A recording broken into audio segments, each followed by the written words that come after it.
I was lying in a hospital recovery room after spinal surgery when I called my son and whispered, "The doctor says I may never walk normally again. I need you here." For a few seconds, there was only silence. Then he laughed. "Dad, I'm running a company, not a nursing home." Before I could answer, I heard my daughter-in-law's voice in the background. "Tell him to hire somebody. We're not wasting our lives taking care of an old man." The call ended. I stared at the ceiling for a long moment. Then I made 3 phone calls that changed everything. Before we go any further, thank you for being here. It genuinely means the world to me. Drop a comment and tell me, where are you watching from? Your city, your country. I want to know who's in this room with me. A quick note. This story contains fictional elements crafted for entertainment and educational purposes. Any similarity to real names or places is entirely coincidental, but the message it carries is something I hope stays with you. The first thing I remember after surgery wasn't pain. It was the silence. Not the peaceful kind, the kind that tells you something is wrong before your brain catches up. I lay there in that recovery room at Houston Methodist, staring up at fluorescent lights that hummed like they had somewhere better to be. And the first thought that crossed my mind wasn't about my back or my legs or what Dr. Wells had told me before they put me under. It was simpler than that. It was nobody is here, 74 years old, founder of Callaway Construction and Development, a company worth more than most men dare to dream, and not one familiar face in that room. I reached for my phone with a hand that felt like it belonged to someone else, slow, clumsy fingers that had once signed contracts worth millions, now fumbling with a touchscreen like a child. My hip ached from lying still so long. My lower back felt like someone had packed it with broken glass. But it was the phone screen that hurt worst of all. No missed calls, no texts, nothing from Derek. I stared at his name in my contacts for a moment longer than I should have. Then I pressed call. He picked up on the 4th ring. I could hear the background noise of his office phones ringing, someone laughing down a hall. The kind of busy sounds that tell you a person is in the middle of their real life. "Dad?" His voice was flat. Not cold exactly, just absent, like I'd interrupted something important. "Derek." My throat was dry from the anesthesia tube. I swallowed hard and tried again. "Son. The surgery it went through, but Dr. Wells says the nerve damage is more serious than they thought.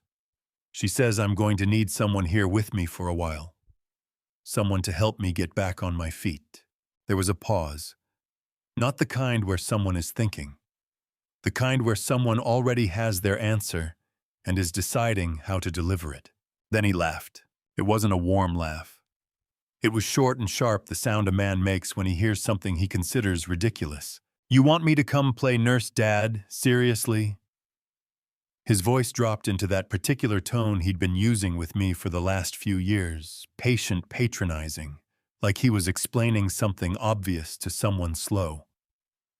"I'm running a company. I can't just drop everything and fly to Houston every time you have a medical episode." My chest tightened. Not from the surgery, from something older and deeper. "Derek, I'm not asking you to. Hold on." I heard him shift the phone, the muffled sound of a hand covering the receiver. Then Vanessa's voice cut through clear enough that she clearly wanted me to hear every word. "Tell him he has a pension. Tell him to hire someone. We didn't build our lives to become caregivers, Derek." A pause. "Don't let him guilt you into this." The phone unmuffled. "You heard her, Dad." Derek's voice was quieter now, like he was embarrassed to be saying the words, but was going to say them anyway. "You've got money. Hire somebody. That's what it's for." I opened my mouth. I had things I wanted to say, 30 years of things, a lifetime of them. But what came out was barely a whisper. "I had surgery on my spine, Derek. I can't feel my legs properly. I thought maybe, Dad?" The word landed like a door closing. "I really can't do this right now." The line went dead. I held the phone against my chest, and looked back up at those humming lights. The machine beside me beeped its steady, indifferent rhythm. Somewhere down the hall, a cart rattled by. Life in that hospital continued exactly as it had before, completely unmoved by the fact that my son had just told me without quite saying the words that I was on my own. Dr. Patricia Wells had walked into my recovery room an hour before that call. She was direct, the kind of doctor who didn't soften things unnecessarily, which I'd always respected. She told me the surgery had gone as well as it could have under the circumstances, but the spinal compression had been more severe than the scans suggested. She told me there was a real possibility I would never walk the way I used to.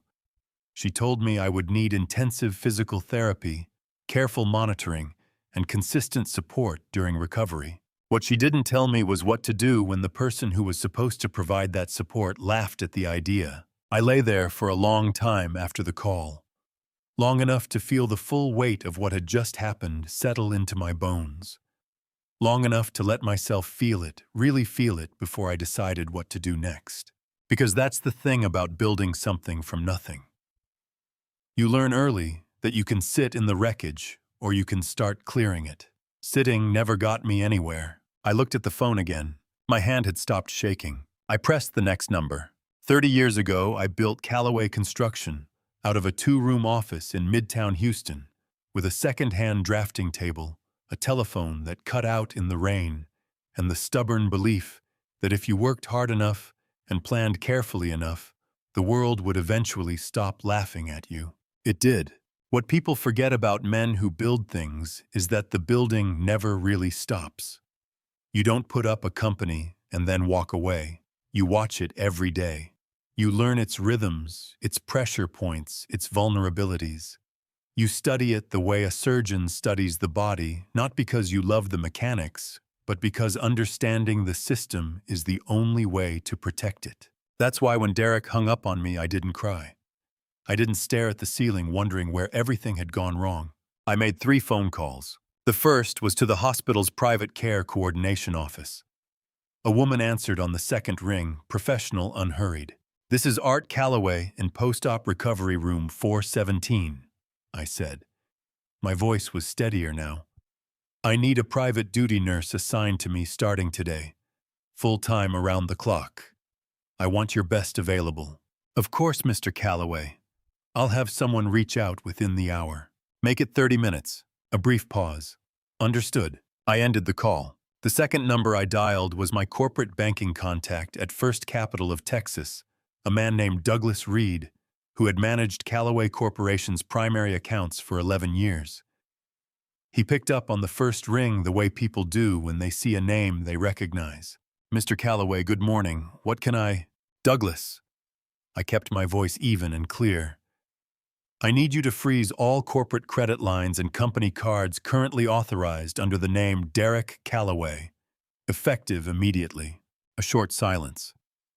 "That's a significant action, sir. Can I ask—" "You can note in the file that I'm the primary account holder, and I'm exercising account control rights under our corporate banking agreement Section 7, which I believe you'll find gives me full authority to suspend secondary access without prior notice." I'd read that agreement 4 times over the years.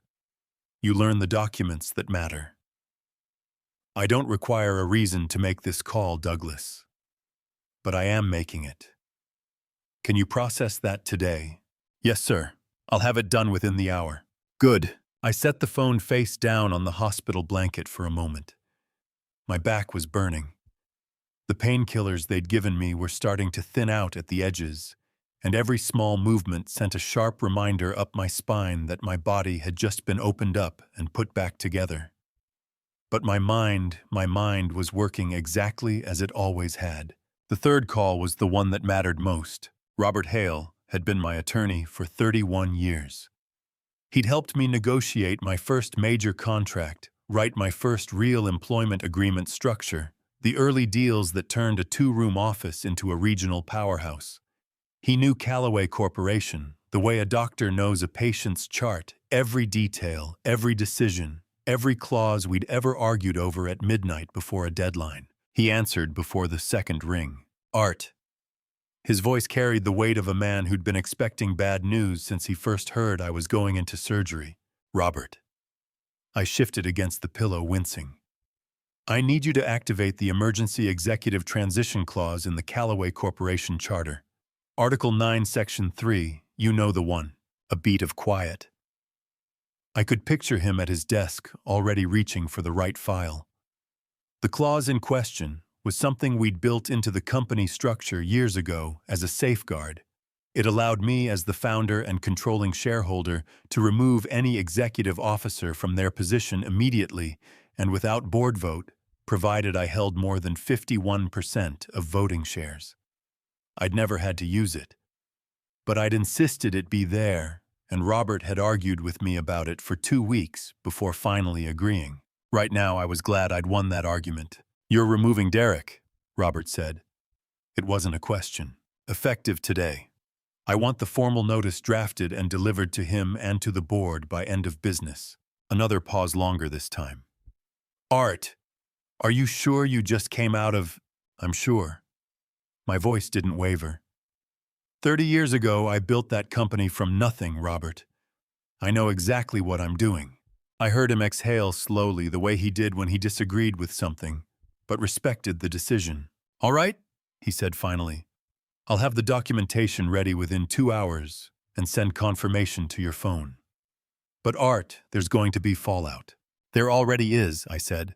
That's why we're doing this. After I hung up, I placed the phone on the blanket beside me and looked up at the ceiling one more time. The room felt different than it had 20 minutes ago, not warmer, not easier, but cleaner somehow, like a window had been opened. Derek would find out about the credit cards first. Then the formal notice would hit.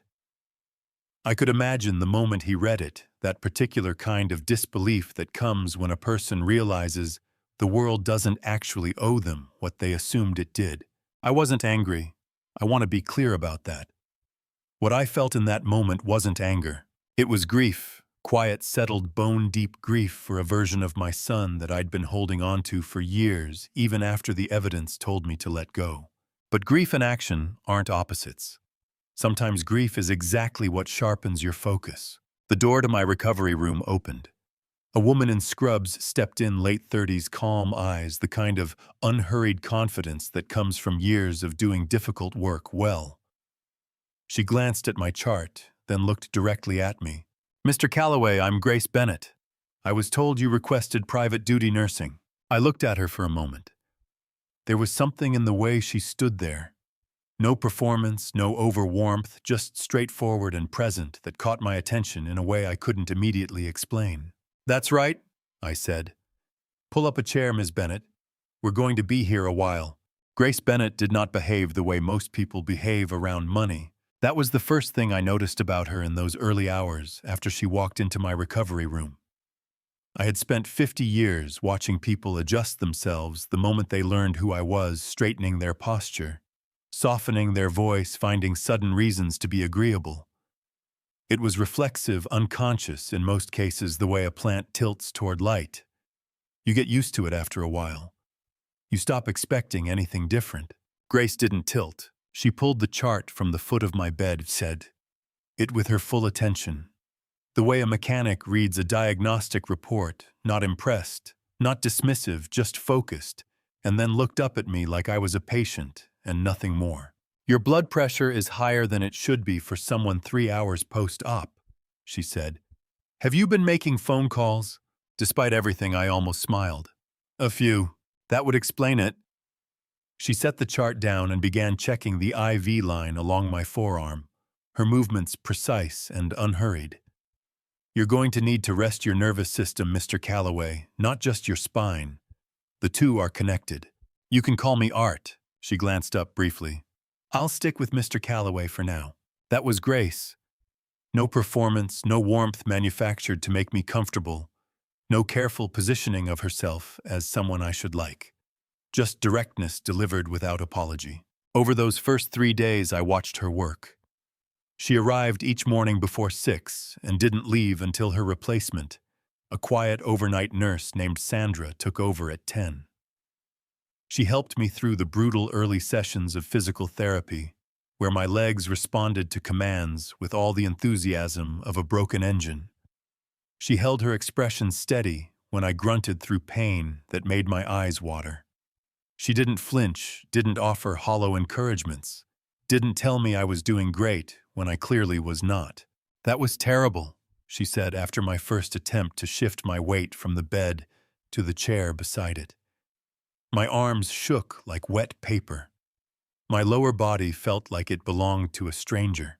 "Thank you for the honesty," I managed between gritted teeth. "You'll do better tomorrow," she said.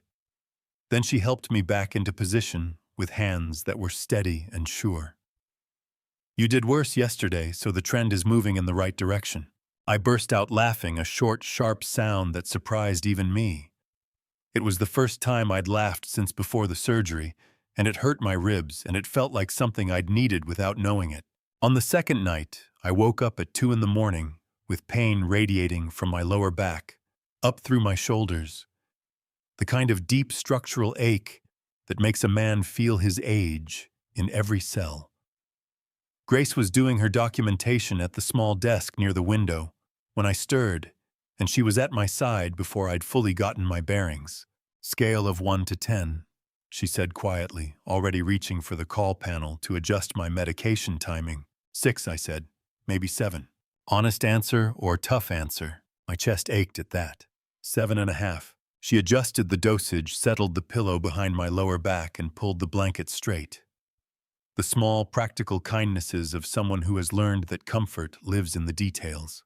"You don't have to pretend it doesn't hurt," she said. "Old habit." I stared at the ceiling. The room felt enormous at that hour, the way rooms do when you are alone with something heavy. My wife used to say I treated pain like an inconvenience to be managed rather than a signal to be heard. Grace sat back down at her desk, but she was still facing me. "She sounds like she knew you well, better than I deserved." My throat tightened around the words in a way I hadn't expected. "She passed 9 years ago, Margaret." "I'm sorry. She would have been here," I said. The words came out before I could stop them, raw and unpolished, the way things get in the middle of the night. She would have driven herself to this hospital and set up camp in that chair and driven every nurse on this floor half crazy with questions. That was Margaret. Grace's expression shifted not with pity, which I couldn't have tolerated, but with something more careful. Recognition, maybe. "My father was sick for 2 years before he died," she said. Her voice was level, but I could hear the weight underneath it, the kind of weight that doesn't go away with time, only becomes more familiar. I was there every day I could manage. Some days I think about how different it might have looked if someone like him had access to proper support. I looked at her, then really looked at her.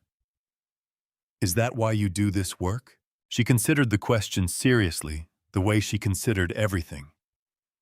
"Partly," she said. "And partly because people who are reduced to their worst moments deserve to be seen as more than that." Something in my chest cracked quietly at that. Not broke, cracked.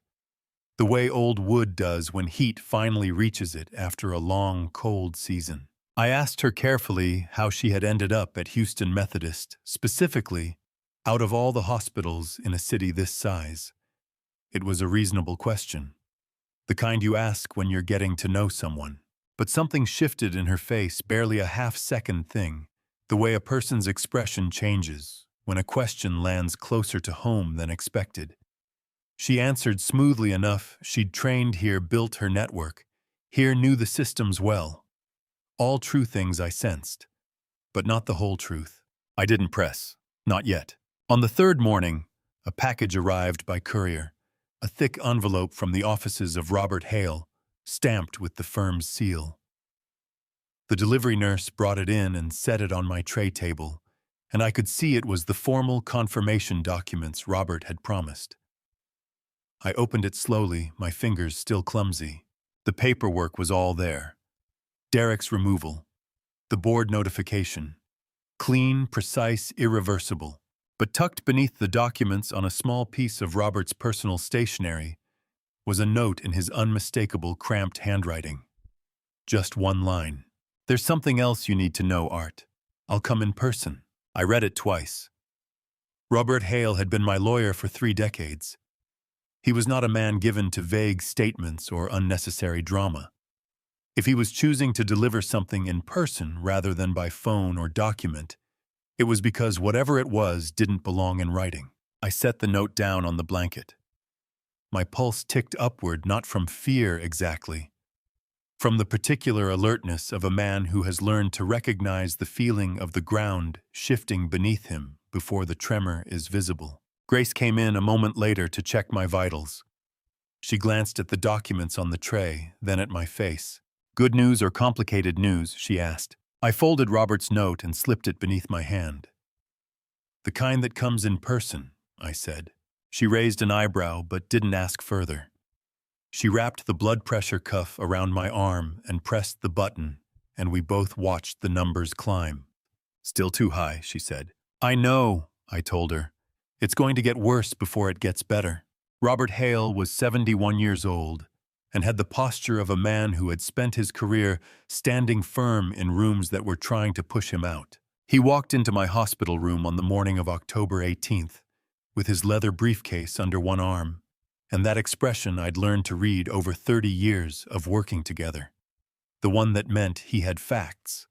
Those facts were unpleasant, and he was going to deliver them anyway, because that was the job. He shook my hand first. Firm the way he always did, like the ritual mattered regardless of circumstances. Then he set the briefcase on the chair beside my bed, looked me over with the appraising eye of someone who has watched a person weather hard things before, and said, "You look better than I expected." "Low bar," I said. "Lowest." He pulled the chair close and sat down, and the fact that he didn't open the briefcase immediately told me he wanted to say something before the documents came out. "How's the pain?" "Manageable. Talk to me, Robert." He nodded once, accepting the redirect. He folded his hands on his knee, a habit he had when organizing his thoughts, and began. "Derek retained outside counsel the morning after the removal notice was delivered," he said. "A firm out of Greenway Plaza. They filed a preliminary challenge within 24 hours, which was fast. Aggressive." He paused. "They dropped it within 6 hours of filing." I watched his face. "Why?" "Because his own attorneys told him the truth." Robert leaned forward slightly. "Art, when Derek walked into that meeting with his lawyers and told them he was the CEO of Callaway Corporation and he intended to contest his removal, do you know what the first thing they did was? They pulled the corporate charter." "They pulled the corporate charter," he confirmed. "And then they had a very uncomfortable conversation with their client about the difference between having a title and having power." He opened the briefcase then and removed a single folder, setting it on my tray table. "You want to walk me through it, or you want me to?" "You," I said. "I want to hear how it sounds out loud." Robert opened the folder. "When you brought Derek on as CEO 8 years ago, we structured Callaway Corporation with a dual-class share system. You retained Class A shares, voting shares, 100% of them. Derek was issued Class B shares, which carry economic rights, meaning he participates in profits, but zero voting control. He cannot make binding corporate decisions, cannot override board appointments, and has no legal standing to contest executive removals made by the Class A shareholder." He looked up at me. "Which is you?" "Which is me." His attorneys explained this to him. Something moved behind Robert's eyes, not quite satisfaction, not quite sympathy. By all accounts, he did not take it well. I let that sit for a moment.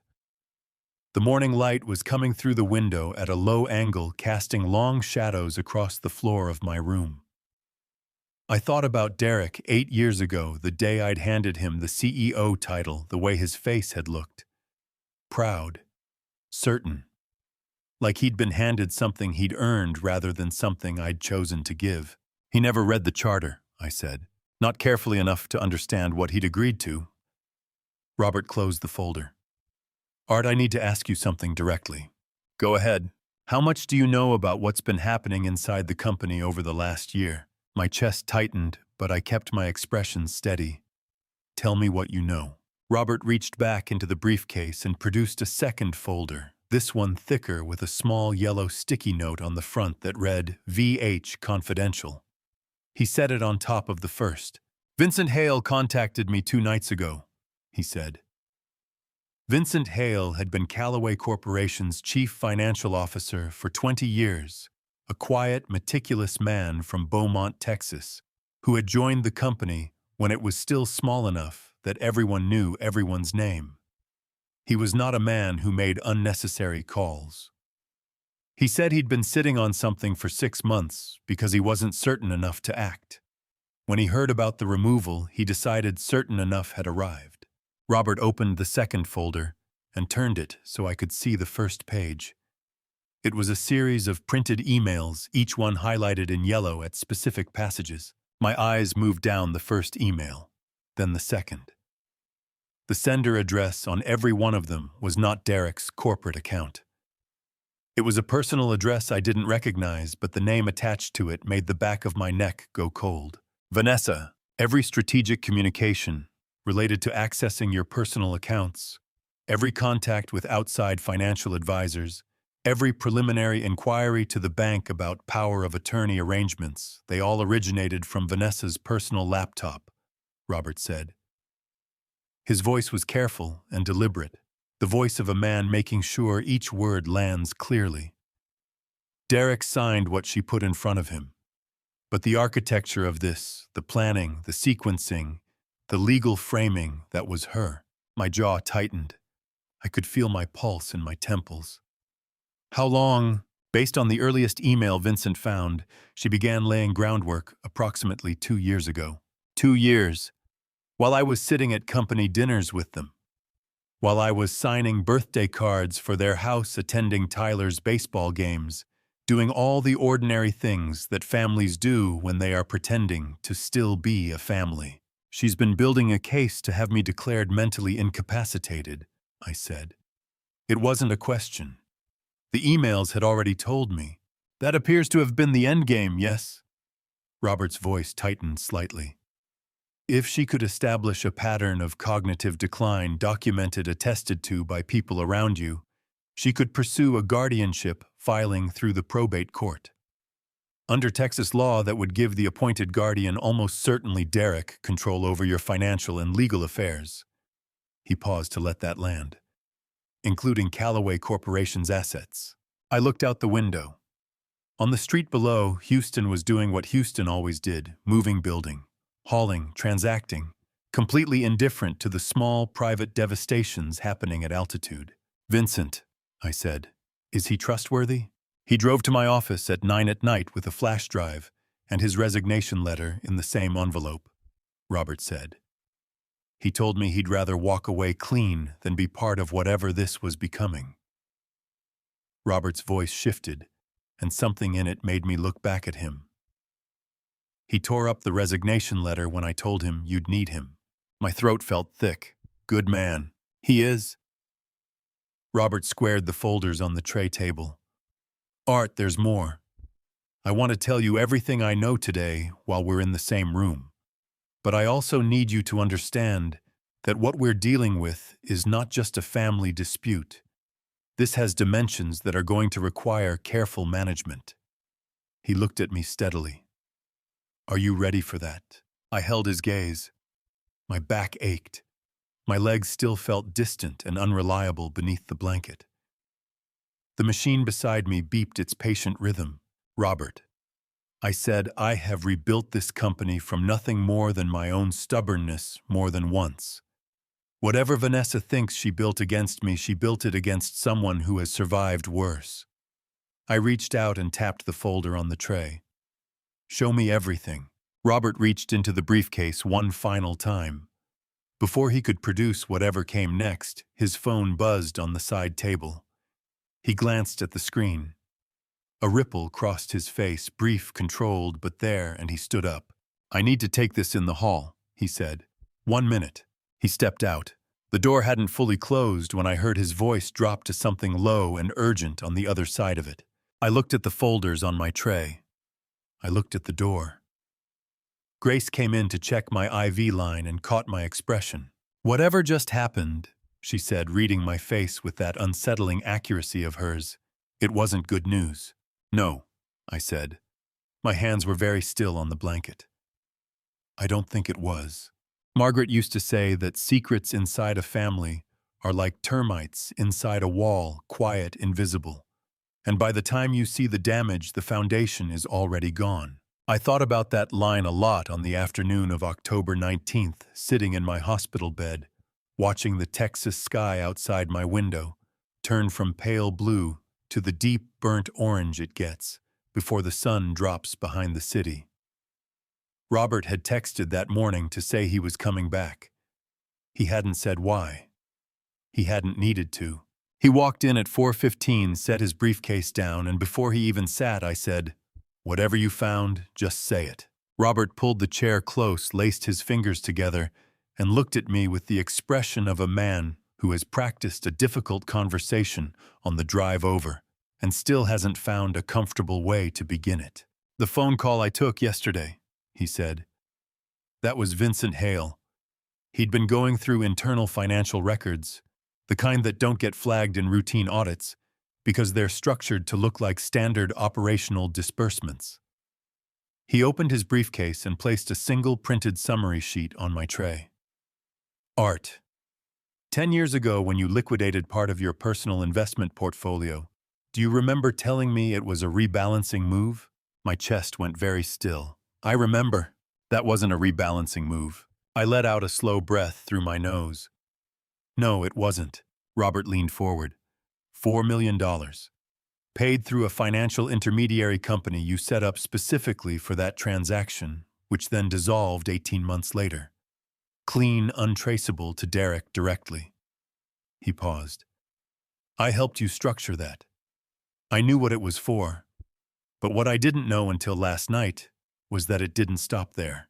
The room felt smaller suddenly. The machine beside me beeped, indifferent as ever. "How much more?" I asked. My voice came out steadier than I felt.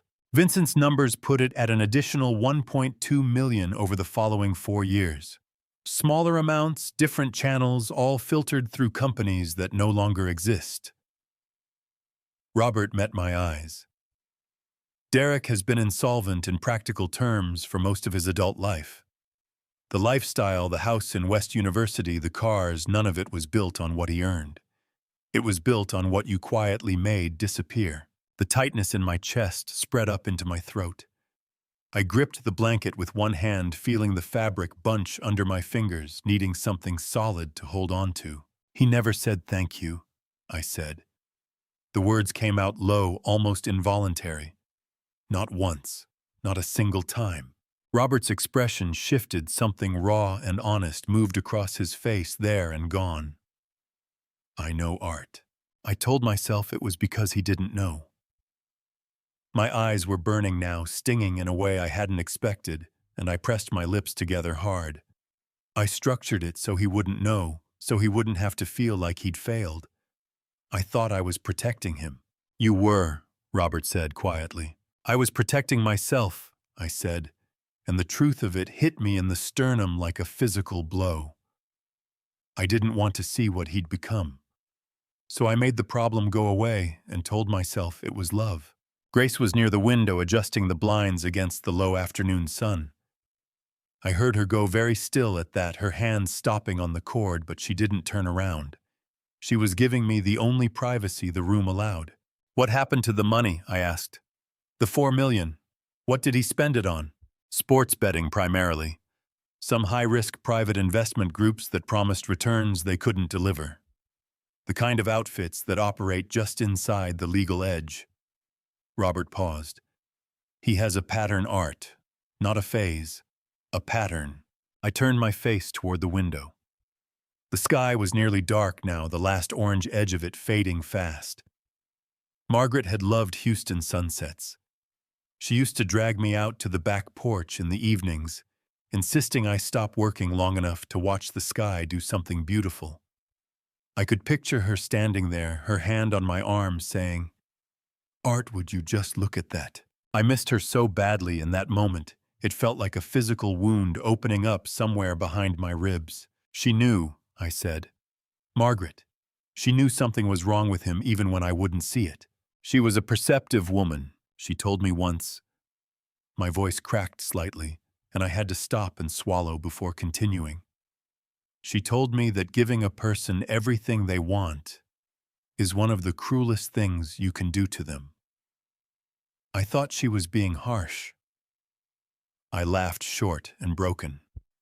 She was right. She was right about everything. Robert gave me a moment. I was grateful for it. Then Grace turned from the window and walked to the side of my bed. She didn't touch my hand. She wasn't that kind of person, and I wasn't that kind of man. But she stood close enough that I could feel her presence steady and real, and she looked at me with those calm, direct eyes of hers. "What do you need right now, Mr. Calloway?" she asked. "Not what do you want to do, not how are you feeling. What do you need?" I took a long breath and straightened my back against the pillow, feeling the familiar burn of the surgical site pulling tight. "I need to know if there's more," I said, looking back at Robert. "Is there anything else Vincent found that I don't know yet?" Robert hesitated, and in 31 years Robert Hale had almost never hesitated. "There is," he said. "But I want Vincent to walk you through it himself. Some things are better heard from the person who found them." He closed his briefcase. "I'd like to bring him tomorrow morning, early." My jaw tightened. My hands were still on the blanket, steady now where they had gripped hard before. "Fine," I said. "Early. And Robert, whatever it is, don't soften it." He picked up his briefcase and stood, and the look he gave me on the way out was the look of a man who had known me long enough to understand that the warning wasn't necessary, but appreciated it anyway. After he left, I looked at Grace. "My father used to say," she said carefully, "that the most expensive thing a man can own is a secret he keeps to protect someone else." I stared at her for the long moment. Then I said, "Your father sounds like he knew something about that firsthand." Something flickered across her face, quick and complicated there, and gone before I could name it. She straightened the blanket at the foot of the bed. "Get some sleep, Mr. Calloway," she said. "Tomorrow's going to be a long day." Vincent Hale arrived at 7:15 the next morning, before the breakfast trays came around, and before the day shift had fully settled into its rhythm. I heard him before I saw him. The particular sound of a man walking with purpose through a hospital corridor, measured and unhurried, but with no wasted motion.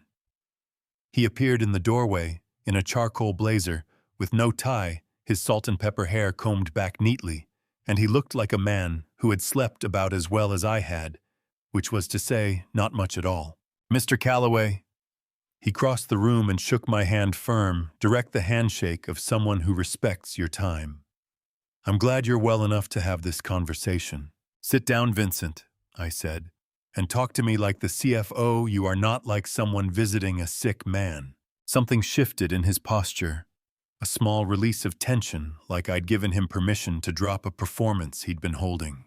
He sat in the chair across from me, placed a tablet flat on the tray table, and folded his hands over it. Robert stood near the window. Grace was at the far end of the room checking medication. Neither of them was going anywhere. "I need to show you something," Vincent said. "And I need to preface it by saying that what I'm about to show you came to me through an informal channel. A contact of mine in hospital security. We go back 15 years. We were in the same church congregation in Beaumont before I moved to Houston. He passed this along because he didn't know what else to do with it." Vincent held my gaze steadily. "This footage has not been submitted to anyone officially. It is not a legal document. But you have a right to see it." "Show me," I said. He turned the tablet to face me and pressed play. The video was grainy the way hospital corridor footage always is, washed out by fluorescent light, timestamps burned into the bottom right corner in white digits. The hallway shown was the 3rd floor of Houston Methodist, the same floor my recovery room sat on. The date read October 16th. The time read 2:17 in the morning. A figure appeared at the far end of the hallway. Male, medium build, wearing a dark jacket with the collar turned up. He walked toward the camera slowly, hands in his pockets, and stopped outside the window that looked into the recovery suite where I had been lying that night. My recovery suite. I recognized Derek before he'd taken 3 steps. The way he carried his shoulders slightly forward, the particular rhythm of his walk, I had watched that walk since he was 7 years old. He stood at that window and looked in. I watched the timestamp in the corner of the screen. 2:17, 2:18, 2:19. He didn't move. He stood with his hands still in his pockets, and he looked through that window at whatever he could see of me in that bed. And he did not knock, did not call a nurse, did not press the emergency assistance panel that was clearly visible on the wall 2 feet from where he stood. 2:20, 2:21. My throat was closing. I could feel the tightness crawling up from my chest into my jaw, and I pressed my back teeth together hard. 2:24, 2:25. He checked his watch. He looked back through the window. Then he turned and walked back the way he had come, disappearing off the edge of the frame. 4 minutes after that, according to the incident report, Robert had obtained the night nurse on her regular rounds, found me on the floor of my recovery room. I had tried to shift myself to the edge of the bed without calling for help. My legs hadn't responded, and I had gone down hard against the side rail. I didn't remember any of it clearly. I remembered pain, then voices, then light. 14 minutes. Derek had stood at that window for 14 minutes. Vincent reached across and stopped the playback. He sat back in his chair and looked at me with the careful expression of a man who understands that some information cannot be unseen. I was gripping the side rail of my hospital bed so hard, my knuckles had gone white. My eyes were burning, not quite tears, but close enough that I had to blink hard twice and look at the ceiling for a moment. "He was there," I said. My voice came out rough, scraped, raw. "He was right there." "Yes, sir," Vincent said. His voice was quiet. "He was. He watched." The word came out like something broken. He stood there, and he watched, and then he walked away. Robert made a sound near the window, low, almost inaudible, the sound a man makes when something has confirmed a fear he'd been carrying. "There is no law that compelled him to intervene," Robert said carefully. "He wasn't your designated caregiver. He had no legal obligation, technically speaking. But as evidence of intent and character, I don't need a legal analysis right now, Robert." My voice came out sharper than I intended, and I stopped, pressed my hand flat against the blanket, forced myself to breathe. "I'm sorry. Give me a minute." Grace had crossed the room without me noticing. She wasn't touching me, she understood. I wasn't the kind of man who wanted to be handled in hard moments. But she was standing near enough that when I turned my head, she was there. "I kept calling him," I said to her, to no one to the room. After the surgery, when I didn't know what was happening with my legs, I kept looking at the door, thinking he might still come. My voice cracked on the last word, and I stopped again, hating the sound of it. I told myself he was just busy, that he didn't understand how serious it was. "He understood," Grace said. Not cruelly, just plainly, the way she said everything. The grief that had been sitting in my chest since October 14th shifted into something harder and colder and more settled. Not anger exactly, something beyond anger. The kind of clarity that comes when you finally stop hoping you were wrong. "Save the file," I said to Vincent. "Every copy, every backup stored somewhere he can't reach." "Already done," Vincent said. 3 separate locations. I looked at him, then really looked at him. 20 years this man had worked for my company. 20 years of quarterly reports and late nights and decisions made under pressure, and he had driven to Robert's office with a flash drive and a resignation letter because he couldn't carry the weight of this alone anymore. "Vincent," I said, "you could have stayed out of this, kept your head down and let it play out." He met my eyes without flinching. "With respect, Mr. Calloway," he said, "I've worked for Calloway Corporation for 20 years because it was built on something real. I wasn't going to watch it get hollowed out without saying something." My throat was tight again. I nodded once. After this is over, I said, we're going to talk about what your next 20 years look like. A corner of Vincent's mouth moved, barely a smile, more like the shadow of one. I'd appreciate that, sir. After they left, I lay in the quiet of the room watching the ceiling. Grace came to check my vitals without being asked, the way she always did when she sensed the numbers had shifted. She wrapped the cuff around my arm, looked at the reading, and said nothing about the result. Instead, she asked very quietly, "How long has he worked for you?" 8 years as CEO, I said. He's been around the company since before that. And in 8 years, she said, pressing the cuff release, did you ever really look at who he was becoming? The question landed somewhere deep and quiet. I looked at my hands on the blanket. No, I said. I kept looking at who I remembered him being. She noted something on her clipboard and moved toward the door. Then she stopped, hand on the frame, and said without turning around, sometimes the hardest thing isn't finding out the truth. It's admitting how long you already knew it. She walked out. I stared at the door long after she was gone. There are conversations that begin as small talk and end as confessions. I hadn't planned to ask Grace anything significant that night. It was October 23rd, 9 days since the surgery, and the hospital had settled into its late evening quiet, the kind that makes a room feel larger than it is, makes a man more honest than he might be in daylight. I was propped up against the pillows, watching her move through her end-of-shift routine, and I found myself studying her the way you study something you've been meaning to understand. "Grace," I said. She looked up from the medication log. "Mr. Calloway, you never finished answering my question about why you chose this hospital." She set the clipboard down on the desk. Her hands were steady, they always were, but something in the set of her shoulders shifted just slightly, the way a person shifts when they decide to stop performing composure and just have it. "No," she said. "I didn't. I'm asking now." She pulled the chair to the side of my bed and sat down, which she didn't always do. The fact that she sat told me she'd already decided to answer. "My father's name was Thomas Bennett," she said.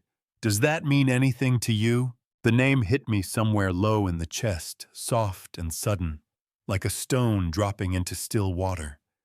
I held very still. "Thomas Bennett," I repeated. "He was an architect and a builder," Grace said.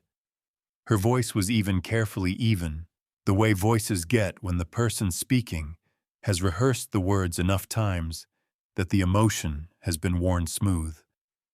In the early 1980s, he went into business with a man he trusted. They built something together from the ground up, literally with their own hands. And then, when the company started to become something real, his partner found a way to buy him out without technically breaking any laws. She looked at me directly. "You know how that works, I'm sure." My throat went dry. "Share dilution," I said. "A new investment round," she confirmed. "Priced high enough that my father couldn't participate. His percentage dropped from 30% to less than 4% within 18 months. Then came the buyout offer, lowball, take it or leave it. He took it because he had a family and no leverage, and the alternative was a legal fight he couldn't afford." She paused. "He spent the rest of his life working for other people's companies. He died in 2019. A small house in Pasadena, Texas. Nothing left." The weight of that pressed down on my chest until I could feel it in my breathing. "Grace!" My voice came out rough. "The partner that was me." "Yes," she said, simply. No venom in it, which somehow hurt more than venom would have. "Then why?" I started again. My eyes were stinging badly now, and I blinked hard, furious at myself for it. "Why are you here? Why did you take this job? Why are you sitting in that chair right now instead of what?" she said. "Hating you. You'd have every right." Grace looked down at her hands for a moment, then back up at me. "My father didn't raise me on hatred, Mr. Calloway. He was bitter for a while, I won't lie to you, and say he wasn't. But by the end, what he talked about most wasn't what he lost. It was what he built in those first years before everything went wrong." Her voice wavered just once like a candle in a draft, and then steadied. He used to say that the work itself was the thing that mattered, that nobody could take the work away from him. I pressed my hand flat against the blanket, hard, trying to hold something together that felt like it was pulling apart. I took everything else, I said. You did, she agreed. She didn't soften it. I respected her for that. Then why? I asked again, and this time my voice cracked on the word, and I didn't try to hide it. Why come here, Grace? Why take care of me? She was quiet for a beat, not the avoidant kind of quiet, but the kind where someone is choosing words that are actually true. Because I needed to see if you were the man my father described from the early years, she said, or only the man from the end of the story. She met my eyes steadily. And because I believe that people can be more than their worst decisions, I needed to believe that. For my own sake, as much as anything. I turned my face toward the window. Houston glittered out there in the October dark, indifferent and beautiful, and my eyes were burning so badly I could barely see it. 30 years. I had spent 30 years not thinking about Thomas Bennett, because thinking about him required acknowledging what I had done, and I was very good at not acknowledging things that complicated the story I told myself about who I was. He was a good builder, I said. My voice had dropped to almost nothing. Better instincts than me early on. I was afraid of that. I know, Grace said quietly. He said the same thing about you in his journal, not as an accusation, just as a fact. My head snapped toward her. He kept a journal. Something moved across her face, careful, deliberate. He kept a journal, she said, and there are things in it about you that I think you should read. Not tonight, but soon. She stood smoothing her scrubs, composing herself back into the professional she was. When you're ready. I watched her move to the door, my heart hammering in a way that had nothing to do with my spine. Grace. She stopped. I'm sorry. For what I did to your father. I know that's 30 years too late, and I know it doesn't fix anything. But I am. She stood in the doorway with her back to me, and her shoulders rose and fell with one long breath. Tell me that again when you're out of this hospital, she said, and mean it the same way. Then she walked out, and I lay in the dark with the particular weight of a man who has just seen himself clearly for the first time in a very long while. A man who has kept a secret for 3 years carries it differently than a man who has kept it for 3 days. Robert Hale walked into my hospital room on the morning of October 25th, with his briefcase under his arm, the same as he always did. But his posture was different. There was something compressed about him, the way a person holds themselves when they've made a decision they can't take back and are walking toward the consequences of it. I knew before he opened his mouth that whatever he was about to tell me was going to cost both of us something. He closed the door behind him. Didn't open the briefcase. Just sat down in the chair across from me and put his hands on his knees and looked at me the way a man looks at someone he has wronged. Art, he said, I need to tell you something before we go any further. And I need you to let me finish before you say anything. My chest tightened. Go ahead.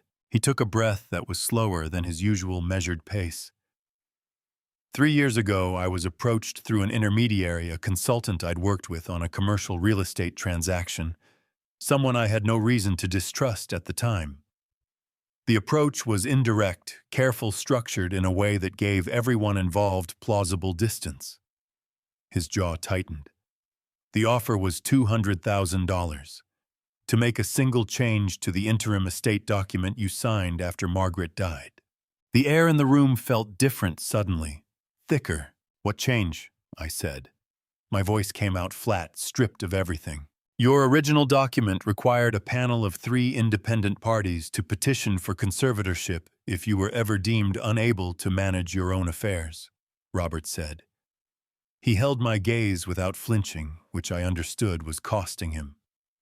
The revision changed that to allow a single qualified family representative to initiate the process. He paused. 1 person, not 3. which meant that Derek, with Vanessa directing him, could theoretically have moved to have you declared legally incapacitated with far less resistance than your original document allowed. My hands were gripping the side rail of the bed. I could feel the metal digging into my palms, and I didn't loosen my grip.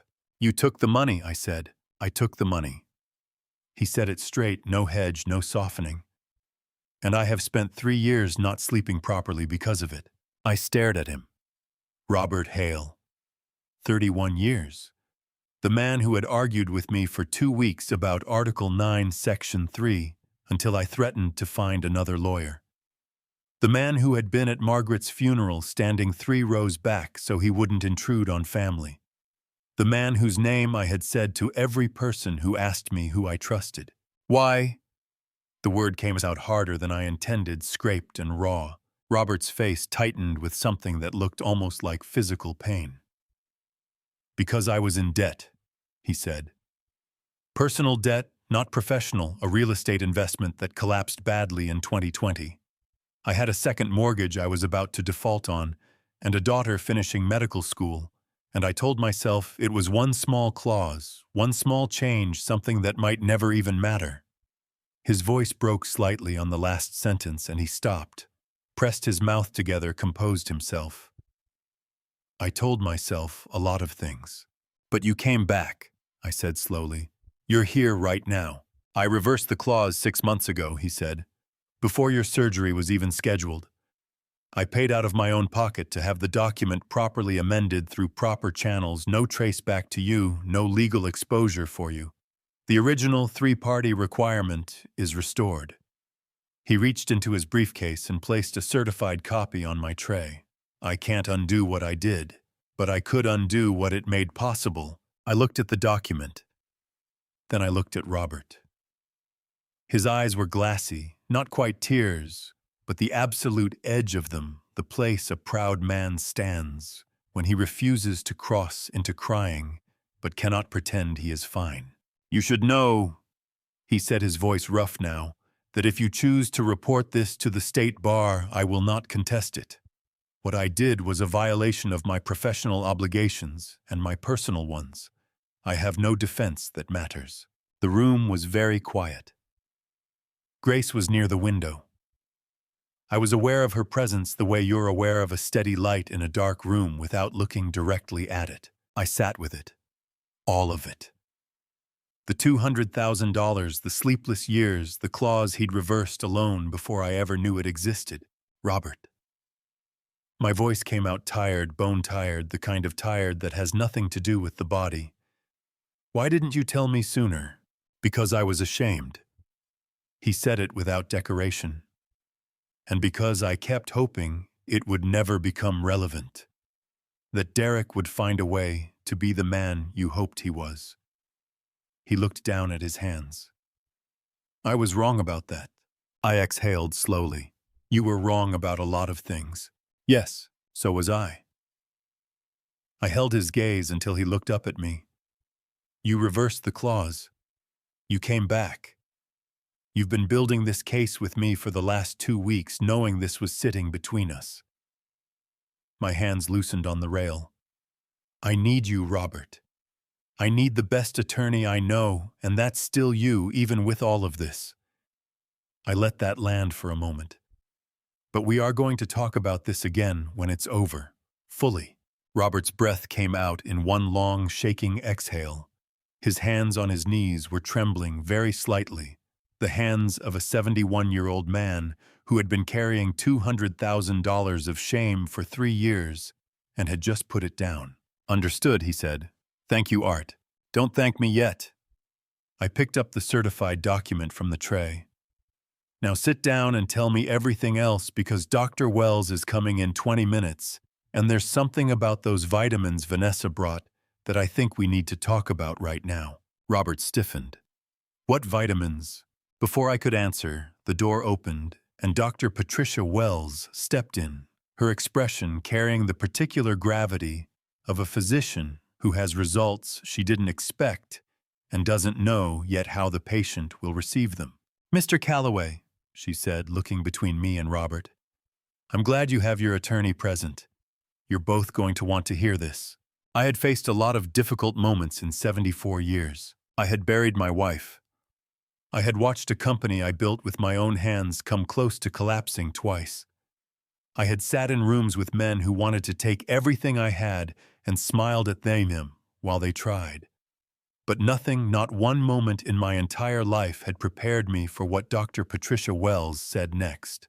She stepped fully into the room, closed the door behind her, and placed a small, sealed evidence bag on my tray table. Inside it was the amber prescription bottle Vanessa had brought us during her visit 4 days earlier. She had set it beside my water glass with a warm smile and said they were high-quality senior vitamins, the kind with extra B12 and magnesium. She had even opened the bottle and shaken 2 capsules into my palm herself. I sent these to the lab 3 days ago, Dr. Wells said. Her voice was composed in the way that doctors are trained to be composed when the news is serious. She looked between me and Robert. The preliminary results came back this morning. The capsules contain a therapeutic compound that is not listed anywhere on the label. Robert leaned forward. What compound? Lorazepam, she said. It's a benzodiazepine, a class of medication used to treat anxiety and sleep disorders. In a clinical setting at appropriate doses, it's a legitimate pharmaceutical. She paused to let that land. In these capsules, it was present at a low but consistent dose, not enough to cause obvious sedation, but enough taken daily over several weeks to produce measurable cognitive effects. Slowed processing, mild confusion, short-term memory gaps. She looked at me directly. Symptoms that, documented by a physician who didn't know the cause, could reasonably be attributed to age-related cognitive decline. The room tilted slightly. Not physically, I was perfectly still, but something in my understanding of the past weeks rearranged itself, and the new picture it formed made my stomach turn cold and hard. She was building a case, I said. The words came out low and stripped bare. That's why she brought them herself. That's why she put them directly in my hand. That would be consistent with the evidence, yes, Dr. Wells said carefully. I want to be clear, I am not making a legal determination. But from a medical standpoint, the presence of this compound in an unlabeled supplement given to an elderly post-surgical patient without a prescription is deeply serious. She straightened. Under Texas law, deliberately administering a controlled substance to an elderly individual without their knowledge or consent constitutes injury to an elderly person. It is a felony. Robert had gone very still beside me, the stillness of a man whose legal mind is processing at full speed, while the rest of him absorbs the shock. Can you document this officially? He asked. Full medical report, your signature, the lab results, chain of custody for the sample. I already started the documentation this morning, Dr. Wells said. I wanted your authorization before I finalized it.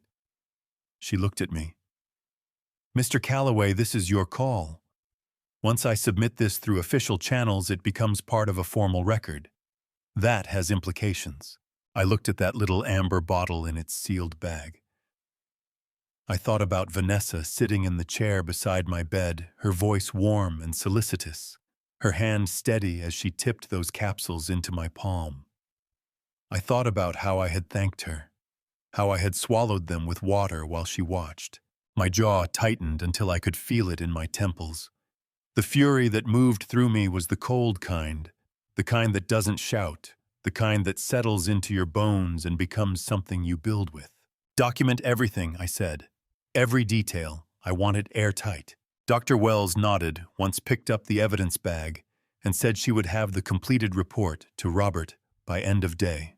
At the door she paused and turned back, and the professional composure cracked just enough to show something human underneath it. Mr. Calloway, she said quietly, I've been practicing medicine for 22 years. What was done to you was calculated and deliberate. I want you to know I take that very seriously. After she left, I looked at Robert.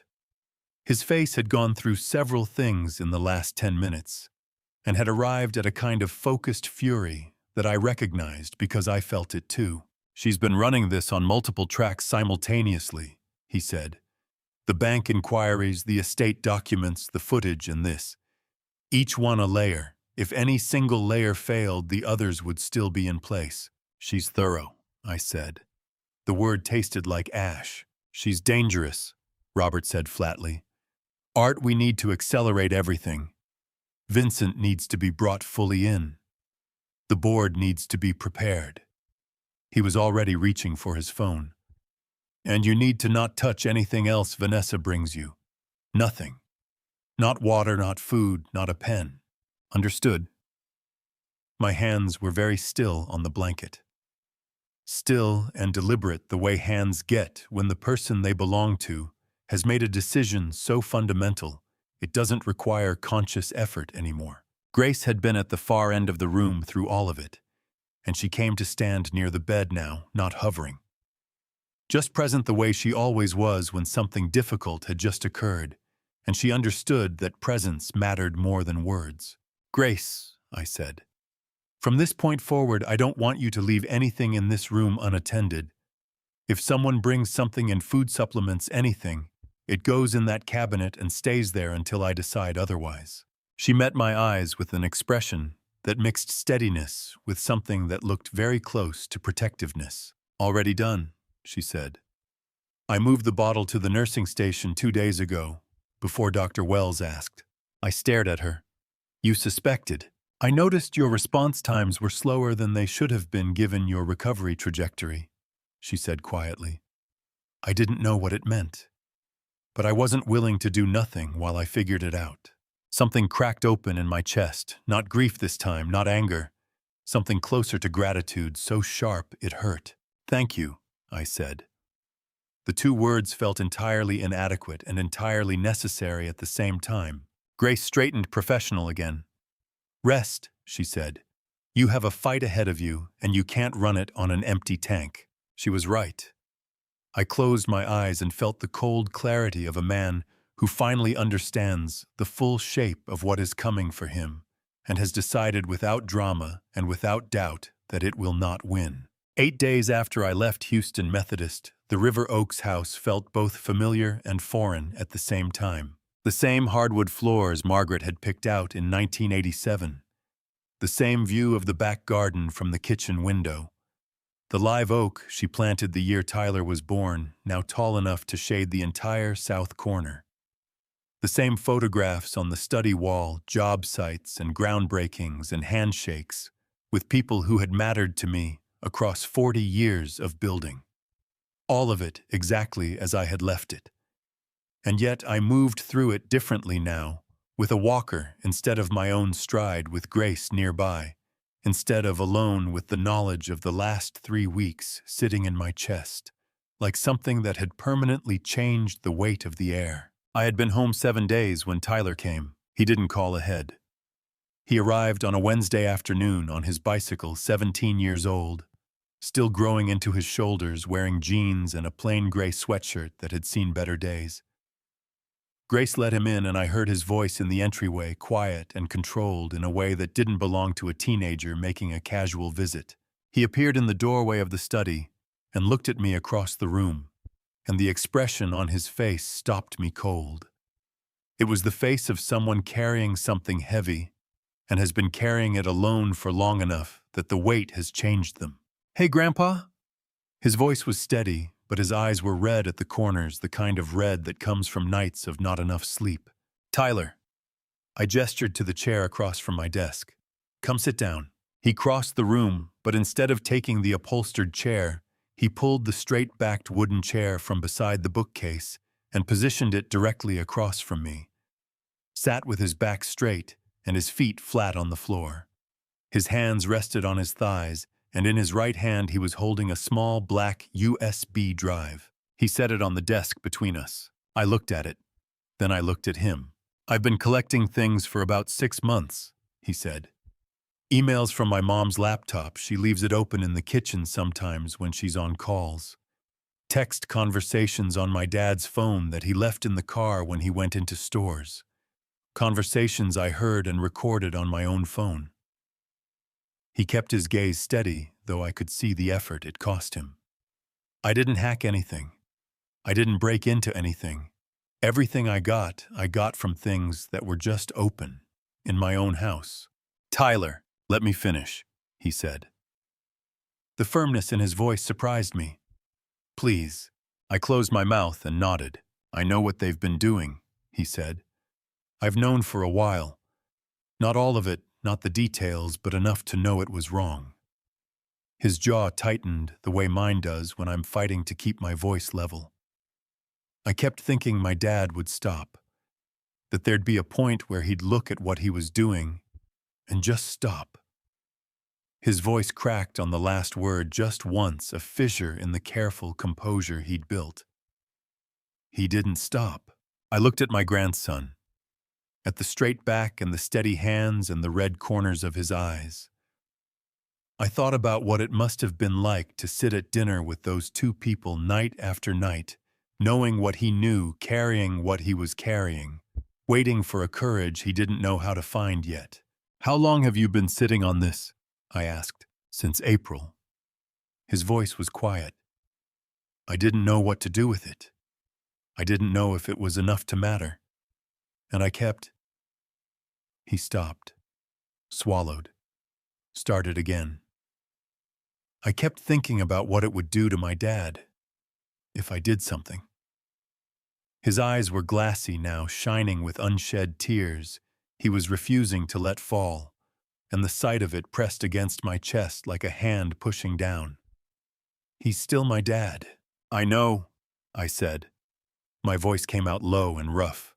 "But he was going to hurt you," Tyler said. "He was going to take everything, and you were going to be alone, and I just..." The tears broke through now, one at a time, sliding down his face while he held the rest of himself completely rigid, refusing to make a sound. "I couldn't just do nothing, Grandpa. I couldn't." I stood up from my chair.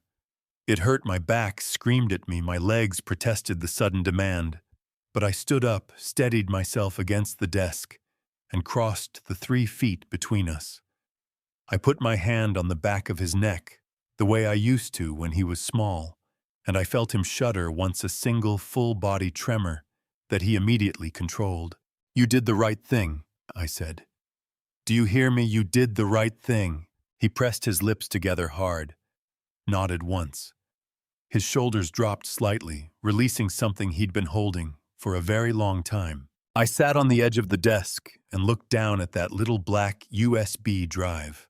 6 months of a 17-year-old boy's careful, frightened, courageous work, sitting in a piece of plastic smaller than my thumb. "Tyler," I said, "does anyone know you came here today?" He shook his head. "I told them I was at baseball practice." "Good." I picked up the drive. "I want you to go to baseball practice from now on. Genuinely. Don't change anything about how you behave at home. Don't give them any reason to think you've done something." I held his gaze. "Can you do that?" "Yes, sir." The formality of it, the sir told me everything about how seriously he was taking this. "Robert Hale is going to look at everything on this drive," I said.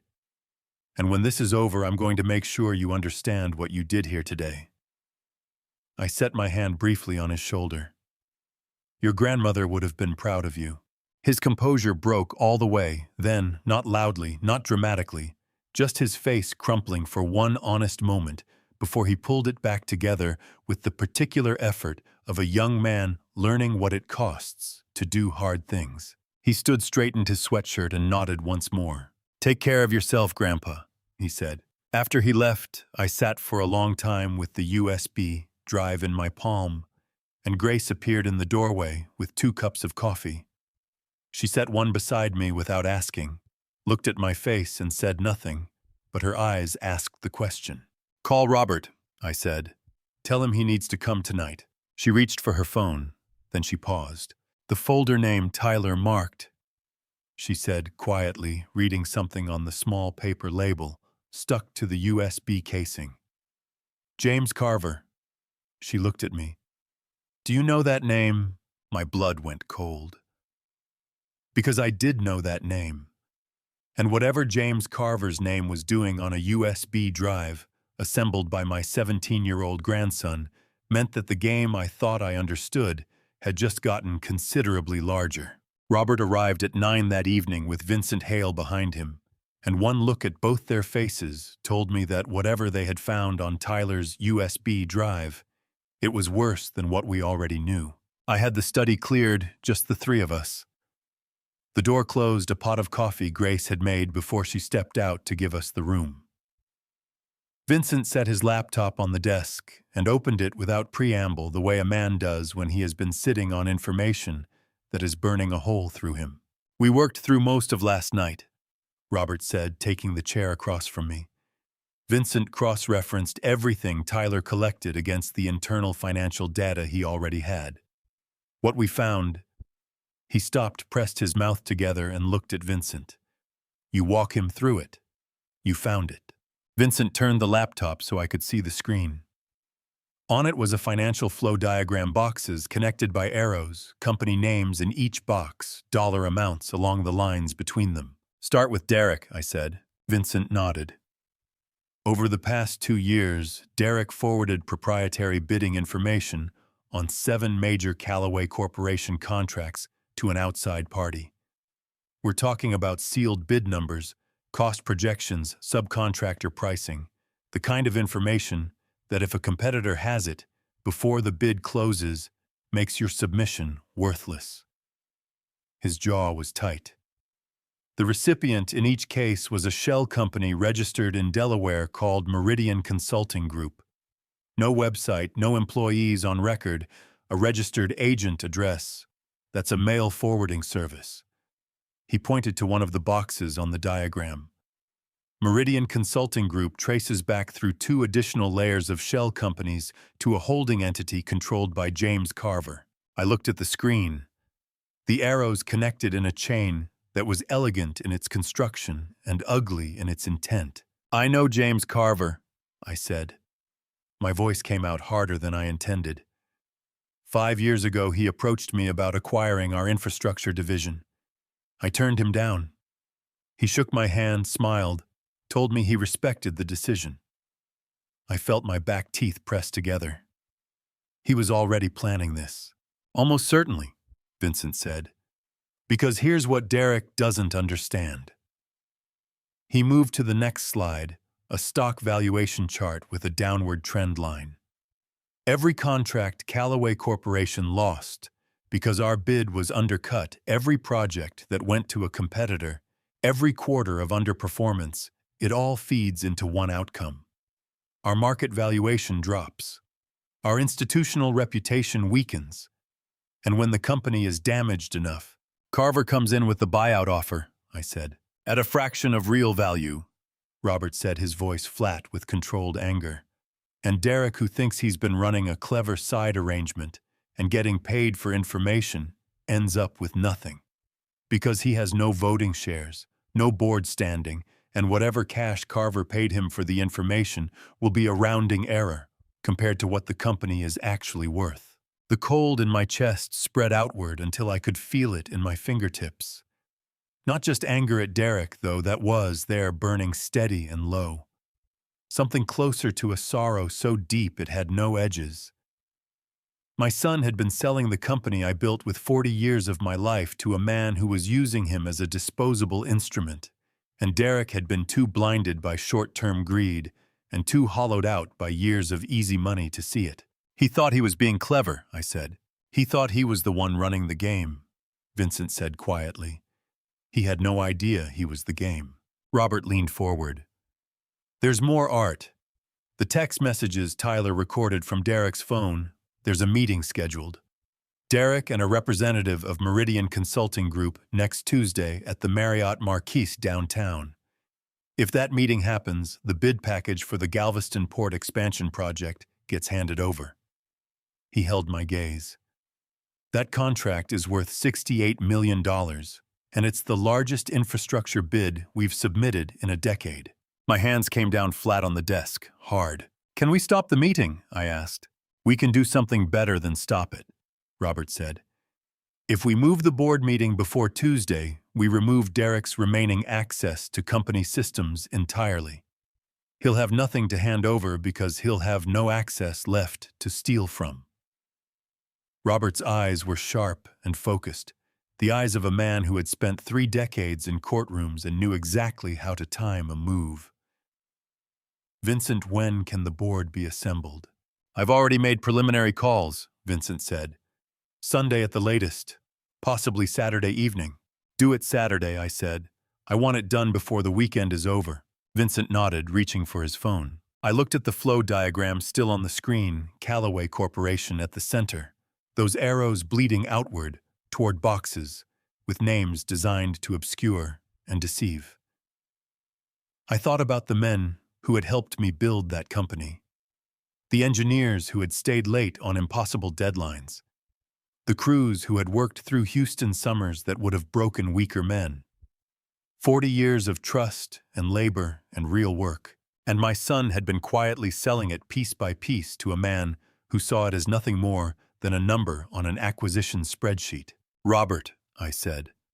James Carver sent me a text message after Derek's removal. He said men with nothing left to lose are dangerous. Robert's eyes sharpened immediately. He made contact directly. One message, one line. I picked up my phone and turned it to show him the screen. Robert read it, and something moved through his expression that I rarely saw from him, not quite alarm, but its close neighbor. He's watching. He knows about the removal, and he's trying to gauge your reaction. He set the phone down carefully. Art, once the board acts and Derek loses all access, Carver's acquisition strategy collapses. He may become unpredictable. Let him, I said. My voice came out steady and final. I've been dealing with unpredictable men since before James Carver knew what a balance sheet was. Robert looked at me for a long moment.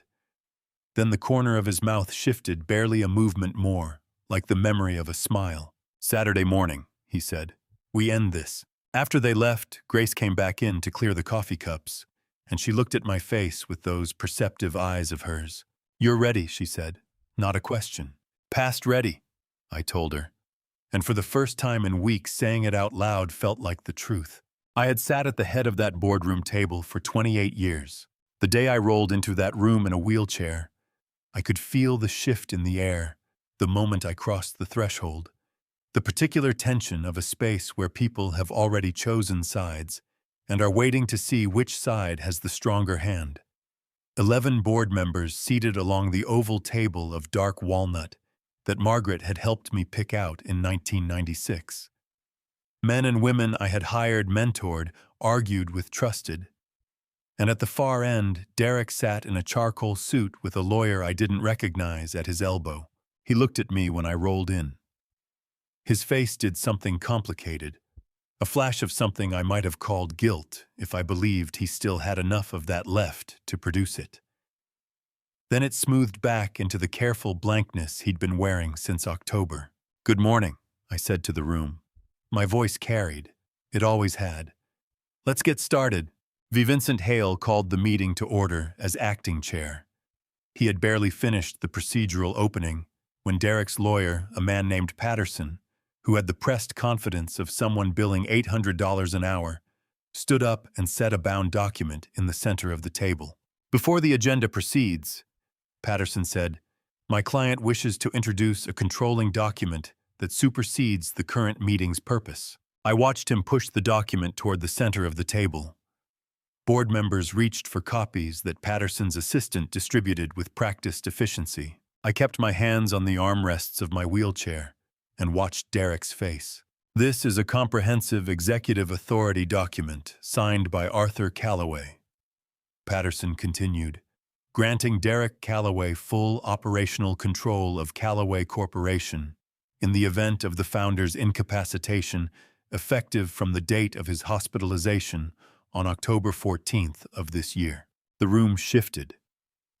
Could feel it, the collective intake of attention, the rustling of paper as people turned pages, the particular silence of 11 people absorbing something unexpected. Derek leaned back slightly in his chair with the expression of a man who has just played a card he's been holding for a long time. I let him have the moment. Every second of it. Then I looked at Robert, who was standing at the side of the room with his briefcase open on the side table, and I gave him the smallest nod. Robert picked up the remote for the room's presentation screen and pressed a button. "Ladies and gentlemen of the board," he said, his voice carrying the measured authority of a man who has spent 30 years in courtrooms. "Before anyone acts on that document, I'd like to direct your attention to the screen." The first image appeared a metadata report from a digital forensics firm Robert had engaged the week prior. Line by line, it showed the document's creation data file, origin date modification, timestamps, the software version used to generate it. The document Mr. Patterson just introduced was created on October 3rd of this year, Robert said, 11 days before Mr. Calloway's surgery, at a time when he was actively running the company, attending meetings, and had given no indication to anyone, including his own medical team, that surgery was imminent. He advanced to the next slide. For reference, the surgery was scheduled as an emergency procedure on October 12th, 2 days before it occurred, following an acute deterioration in Mr. Calloway's condition that surprised everyone, including Dr. Wells. Patterson was on his feet. "The creation date of a digital file doesn't establish—" "I'm not finished," Robert said calmly. He advanced again. The screen now showed an email chain, Vanessa's personal address, a series of messages, with an outside document, preparation service, timestamps going back to late September. This correspondence obtained through a third-party discovery process shows that the preparation of this document was initiated 5 weeks before the surgery that supposedly prompted it, by a person who is not Arthur Calloway. He paused. "And who is not an attorney of record for this company." Derek's jaw had tightened. His hands were flat on the table. "Furthermore," Robert continued, his voice never rising above a courtroom professional's steady cadence, "we engaged a forensic document examiner last week. Her report, which I'm distributing now," he nodded to Vincent, who began passing folders around the table, "identifies 17 specific characteristics of Mr. Calloway's signature on that document that are inconsistent with his authenticated signature samples from the past decade. Her conclusion, stated with a high degree of professional certainty, is that the signature on that document was not produced by Arthur Calloway." The room went very still. Patterson leaned down and said something in Derek's ear, his voice too low to hear. Derek's face had gone the color of old concrete, flat gray, drained. His shoulders, which had been pulled back with manufactured confidence when I entered, curved inward now, like a structure losing its load-bearing support. "The document is a forgery," Robert said, without drama, without heat. "Just a fact stated plainly. Creating a fraudulent legal instrument of this nature in Texas constitutes a third-degree felony under the Penal Code. I have already been in contact with the Harris County District Attorney's Office." He looked around the table. "The board may now proceed with the meeting's original agenda." Patterson was gathering his papers. His client's legal strategy had just collapsed in front of 11 witnesses, and the fastest thing a good attorney does in that situation is reduce his own exposure. He leaned down once more to Derek, and this time I caught 2 words: "I'm withdrawing." Derek looked up at his lawyer with an expression I had never seen on my son's face before. Pure, unguarded panic, stripped of every layer of performance he'd ever built over it. For just 1 second, he looked like the 12-year-old boy who had come home from school one afternoon, having broken something he couldn't fix and didn't know how to tell me. Then he looked at me. Across the length of that walnut table, across 28 years of that room and everything it represented, I held his gaze. My chest ached with something that wasn't anger, and wasn't satisfaction, and wasn't grief, but contained pieces of all 3. I held his gaze and I didn't look away, because I had stopped looking away from things a long time ago, and I wasn't going to start now. Patterson walked out. The door closed behind him with a sound that echoed longer than it should have. Vincent called for the vote on Derek's removal. I looked down at my hands in my lap while the ballots were cast, not because I couldn't watch, but because some things don't require witnessing. Some things you already know the outcome of before the count is finished. 11 votes, 11. When the result was announced, Derek stood. He didn't speak. He buttoned his jacket with hands that were trembling visibly, and he walked out of that boardroom without looking at a single person in it. I listened to his footsteps cross the marble floor outside. I listened until I couldn't hear them anymore. Before I reveal what happened the afternoon, I called my son back to the house he grew up in. Comment the word truth below. Because what was said in that living room is something I have never spoken out loud to anyone. Until now. A note. Before we continue, this story contains some fictional elements added for depth and clarity. The names and details may not all be drawn from a single source, but everything this story is trying to tell you is worth hearing.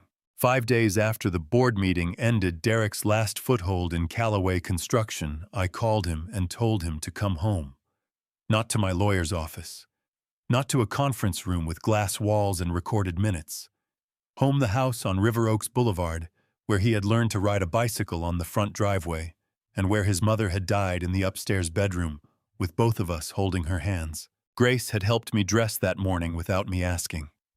She laid out my navy shirt and the silver cufflinks Margaret gave me on our 35th anniversary, and when she handed them to me, she said, "You look like a man who built something." I didn't answer, but I held those cufflinks in my palm for a long moment before I put them on. Robert arrived at 1:45. He set his briefcase on the dining table and opened it without ceremony, spreading printed documents across the mahogany surface in a precise, deliberate row. "Art," he said, not looking up. "When Derek walks in, let me lead with the documents first. Give him no room to construct a narrative before the evidence is on the table." "Agreed," I said. At exactly 2 o'clock, the front doorbell rang. Grace opened it. Derek walked in first, shoulders squared, wearing the charcoal blazer he always wore when he wanted to appear in command of something. Vanessa came in behind him, leather portfolio tucked under her arm, chin lifted at an angle that had always reminded me of a person preparing to testify. "Dad." Derek's voice was careful, controlled, the voice of a man who had rehearsed. "Come and sit down." I gestured toward the chairs across the fireplace. Vanessa set her portfolio on the coffee table with a sharp click and crossed her legs. "Arthur, before anything begins, I want to be clear. Derek's attorney has advised us that any discussion of pending legal matters—" "Vanessa." Robert's voice was flat and final. "Derek's attorney is not in this room. I am. And I have been Arthur's legal counsel for 21 years, which means everything on this table has already been reviewed by people whose job it is to determine what is admissible and what is actionable. So please sit down." Vanessa's jaw tightened so hard I could see the muscle flex beneath her cheekbone. She sat. Derek looked at the documents spread across the table, and something moved through his face fast, involuntary, the flicker of a man who recognizes what he is looking at. "The Meridian Consulting Group," Robert said, sliding the first document forward. "A Delaware shell company incorporated 14 months ago. Its sole operational function has been receiving forwarded bid intelligence from a Callaway Construction internal email account registered to Derek Callaway, Senior Vice President of Development, and relaying that intelligence to the acquisitions team of Carver Capital Holdings." Derek's throat moved. "I can explain. The Galveston Port expansion contract." Robert continued, sliding a second document. $68 million. Callaway submitted the lowest qualifying bid. We lost the contract by a margin of $400,000 to a firm that had never previously competed in the Gulf Coast infrastructure market. That firm was backed by Carver Capital. Robert placed his finger on the page. "The bid figures your team submitted internally were forwarded from your email address 46 hours before the submission deadline." "That's circumstantial," Derek started. "The encryption key on the forwarded files carries your personal digital signature, Derek." Robert's voice did not rise. It never needed to. That is not circumstantial. That is forensic. Derek shot to his feet. His chair scraped back hard against the hardwood floor, and the sound cracked through the room like a gunshot.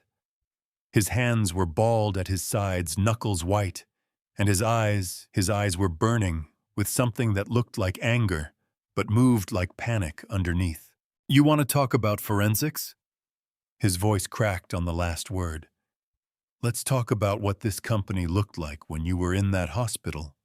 Dad, the quarterly numbers were collapsing. 3 contractors were threatening to walk, and Vincent Hale was running around telling the board you might not recover full capacity. Vincent Hale's concerns about my capacity were based on a physician's affidavit," I said, and my voice came out lower and quieter than I expected, which somehow made it cut deeper.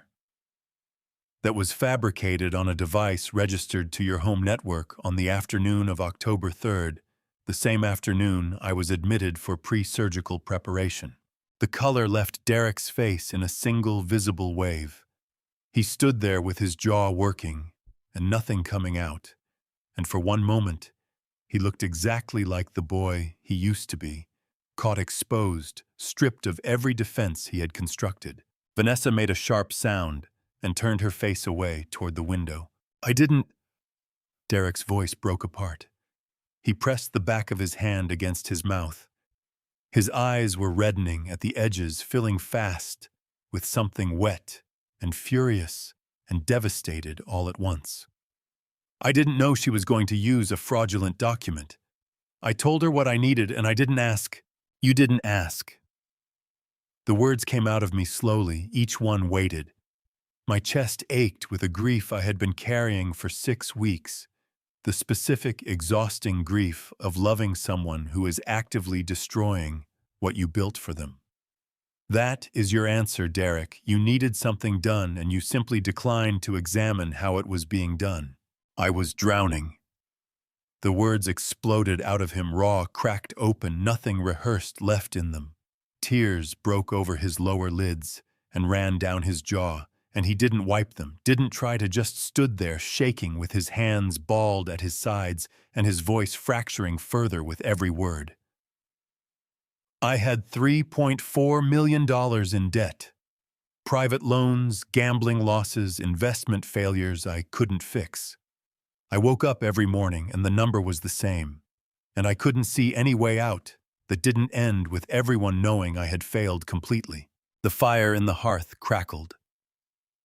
Outside, through the tall windows, the November light fell pale and cold across the live oaks Margaret had planted 3 decades ago. "You could have come to me," I said, and my own voice was not steady anymore. My eyes burned.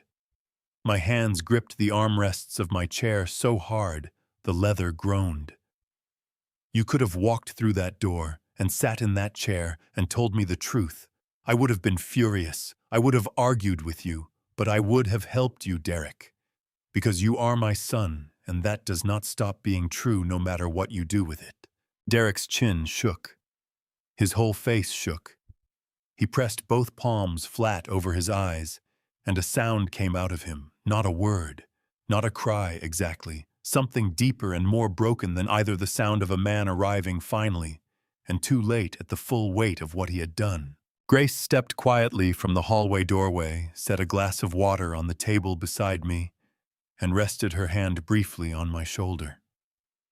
The warmth of that small gesture was the only thing keeping my voice from breaking entirely. "An apology," I said at last, "is only the first door in a very long hallway, Derek. What you do after you walk through it, that is what matters now." Robert had stepped into the study to take a call from the Harris County DA's office. Vanessa had walked out onto the back porch. I could see her silhouette through the glass door, phone pressed hard to her ear. One hand pressed flat against the porch railing, like she needed something solid to hold on to. That left Derek and me alone in the living room for the first time in what felt like years. He was still sitting on the couch. He had not moved since his legs had finally given out beneath him 20 minutes earlier. His elbows were on his knees, his face bent toward the floor, and he was breathing with the careful deliberateness of a man trying to hold himself together by controlling the one thing he still could. "Derek!" My voice came out even. "Look at me." He lifted his head. His eyes were swollen, nearly shut red from the inside out, the tear tracks still visible on his jaw. He looked 44 years old and somehow simultaneously about 12. I hated that I could still see both ages in his face at the same time. 3.4 million, I said. That's the total. He nodded once, give or take. And Meridian paid you 800,000 over 14 months. Yes, the word came out scraped and flat. So you sold your father's company's intelligence for less than a quarter of what you owed. I kept my voice level. And you still had no way out. Derek's hands tightened on his knees until his knuckles went white as bone. The plan was to use the Carver money to cover the most urgent loans and buy enough time to restructure. But the debts kept compounding. The interest on the private loans was 18%. Every month I covered one hole, two more opened. Why didn't you come to me? My voice cracked on the last word, just slightly, just enough. I pressed my fist to the center of my chest where the ache had been living since October. Derek, why didn't you come to me? His face crumpled completely. Not gradually all at once, like a structure that had been bearing more weight than it was built to hold, and finally catastrophically gives way.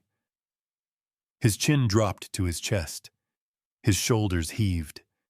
A sound broke out of him from somewhere deep behind his sternum, a raw, wretched shaking sound, and he wept the way a man weeps when he has run completely out of performance, and there is nothing left but the truth of what he feels. Because I was ashamed.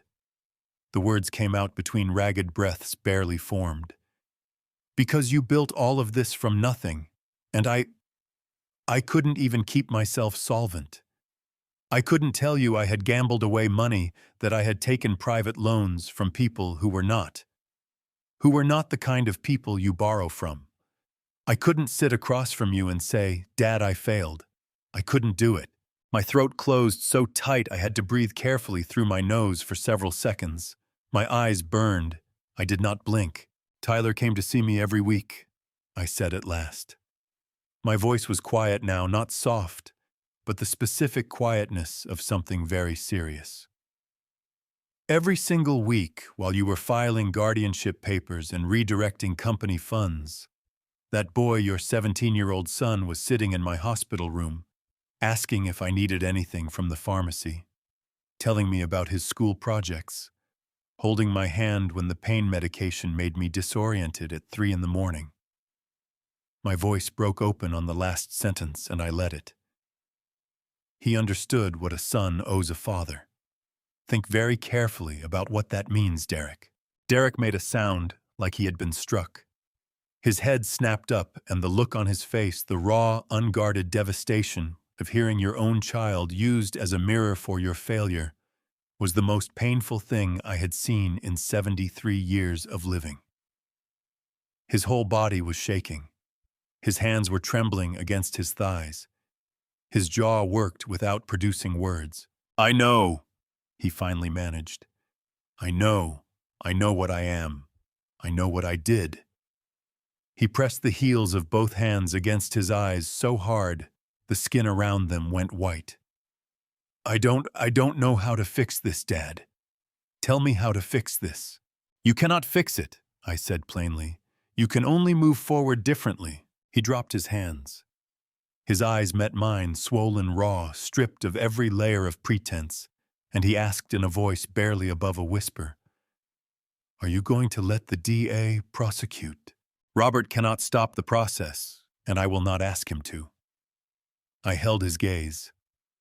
The fraudulent affidavit and the Meridian data sales are matters of Texas law, not matters of my personal choice. You will need your own attorney and not one connected to Vanessa's arrangements. I paused. But I am asking Robert to structure a repayment arrangement against your Callaway shares that will allow you to address the private debt without personal bankruptcy. That is not forgiveness, Derek. That is me making certain my grandson does not spend his senior year watching his father be destroyed beyond recovery. Derek stared at me. His lips trembled. Fresh tears spilled down his already wet cheeks, and he didn't seem to notice, or perhaps he had simply stopped caring whether I saw them. Why? His voice was broken and genuine and desperate. After everything, why would you do that? I leaned forward slowly, joints aching with the effort, and I placed my hand over both of his. His fingers were cold and shaking beneath my palm. His hands, these hands that I had once held when he was 3 days old and had not yet learned to be afraid of anything, were trembling like a man standing on the edge of something he could not come back from. "Because you are my son," I said. "That is the most painful part of all of this. It never stops being true." Derek bent forward, forehead nearly touching our joined hands, and he wept with his whole body. Deep shaking, ugly, honest crying that had no performance in it and no end in sight. I kept my hand over his, and I did not pull away.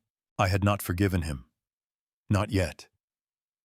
But I had made the decision to remain, to not let the wreckage become the final word. At 73 years old, I have learned that remaining, choosing not to walk away even when you have every right to, is sometimes the most difficult act of love there is, and the most necessary one. Robert appeared at the study doorway. He looked at us, read the room with quiet precision, and gave a single nod, the nod of a man who has spent 21 years knowing when to stay back and when to step forward. Outside, the November sun was beginning to drop behind the live oaks. The light turned the color of old copper across the floor. I had more to say to my son. But not today. Today I simply held on. 2 days after Derek wept in my living room, I woke up at 5 in the morning and could not go back to sleep. I lay in the dark and stared at the ceiling and thought about Margaret. About the way she used to say that grief and purpose were not opposites, that the most powerful thing a person could do after being broken was decide with full clarity what they were going to build next. I got dressed, called Grace, and told her I needed to go to Robert's office. Grace drove me downtown in the pale gray light of a November morning, Houston's skyline rising ahead of us through the windshield like a row of declarations. She didn't ask me questions. She just drove with both hands on the wheel and occasionally glanced at me in the way she had developed over 6 weeks of caring for me, a glance that said, "I see you," without requiring a response. Robert was already at his desk when we arrived at 9. He had a legal pad in front of him and 2 cups of coffee waiting, which told me he had expected me earlier than I actually came. "You look like you made a decision," he said, pushing a cup toward me. "Several." I sat down across from him and set my hands flat on the desk. "I want to revise the will completely, Robert. Not adjust. Rebuild it from the foundation." Robert uncapped his pen. "Tell me what you want." "The company," I said. 100% of Class A voting shares remain in my name until I die. At the time of my death, 60% transfers into a management trust administered by a board of 5, Vincent Hale, 2 independent directors, and 2 seats elected annually by senior staff. Derek receives no voting shares. He receives a fixed annual distribution from Class B dividends, only contingent on his completing a financial accountability program and maintaining clean legal standing for 3 consecutive years.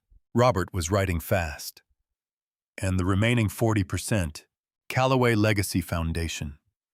I leaned forward slightly. "A charitable trust. Its purpose funding recovery housing, legal aid, and transitional support for elderly individuals who have been financially exploited by family members. I want it operational within 18 months of my death. I want Grace Bennett named as founding director." Robert stopped writing. He looked up at me over the rim of his glasses. "Art that is a significant structural commitment. I know exactly what it is." My voice was steady. My chest was steady. For the first time in 6 weeks, everything inside me felt like it was pointing in the same direction. Margaret spent her last 2 years volunteering at a senior center in Montrose. She used to come home and tell me about people exactly like me, Robert, who had been stripped of everything by the people who were supposed to love them. I always listened, and I never did anything about it. My throat tightened briefly. I am done not doing anything about it. Robert set down his pen. He pressed his lips together, and I could see something moving behind his eyes. Not sentiment exactly, but the specific expression of a man who has known another man for 21 years and is watching him become in a single morning more fully himself than he has been in decades. "Grace," Robert said, turning toward the doorway, where she had been standing with her coffee cup. "You heard all of that." Grace straightened. Her eyes were bright, not with tears exactly, but with the particular brightness that comes just before tears decide whether to fall or recede. "I heard it. Are you willing to take on that role?" Grace set her cup down carefully on the side table. She crossed the room, pulled out the chair beside mine, and sat down.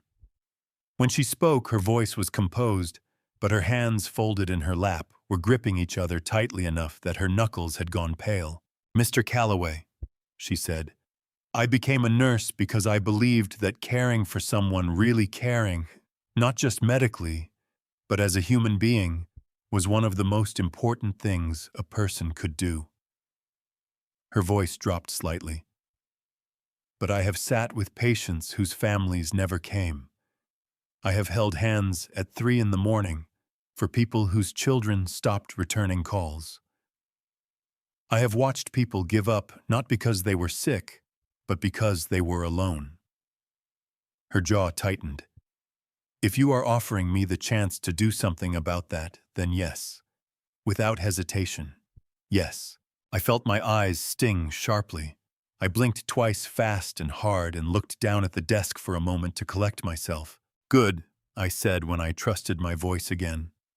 "Then that is settled." Robert picked up his pen again and kept writing. For the next 3 hours, we worked through every detail: the trust structure, the foundation's operating charter, the repayment arrangement for Derek's private debts against his Class B shares, the legal firewall separating the foundation's assets from any future litigation. Robert drafted language. I revised it.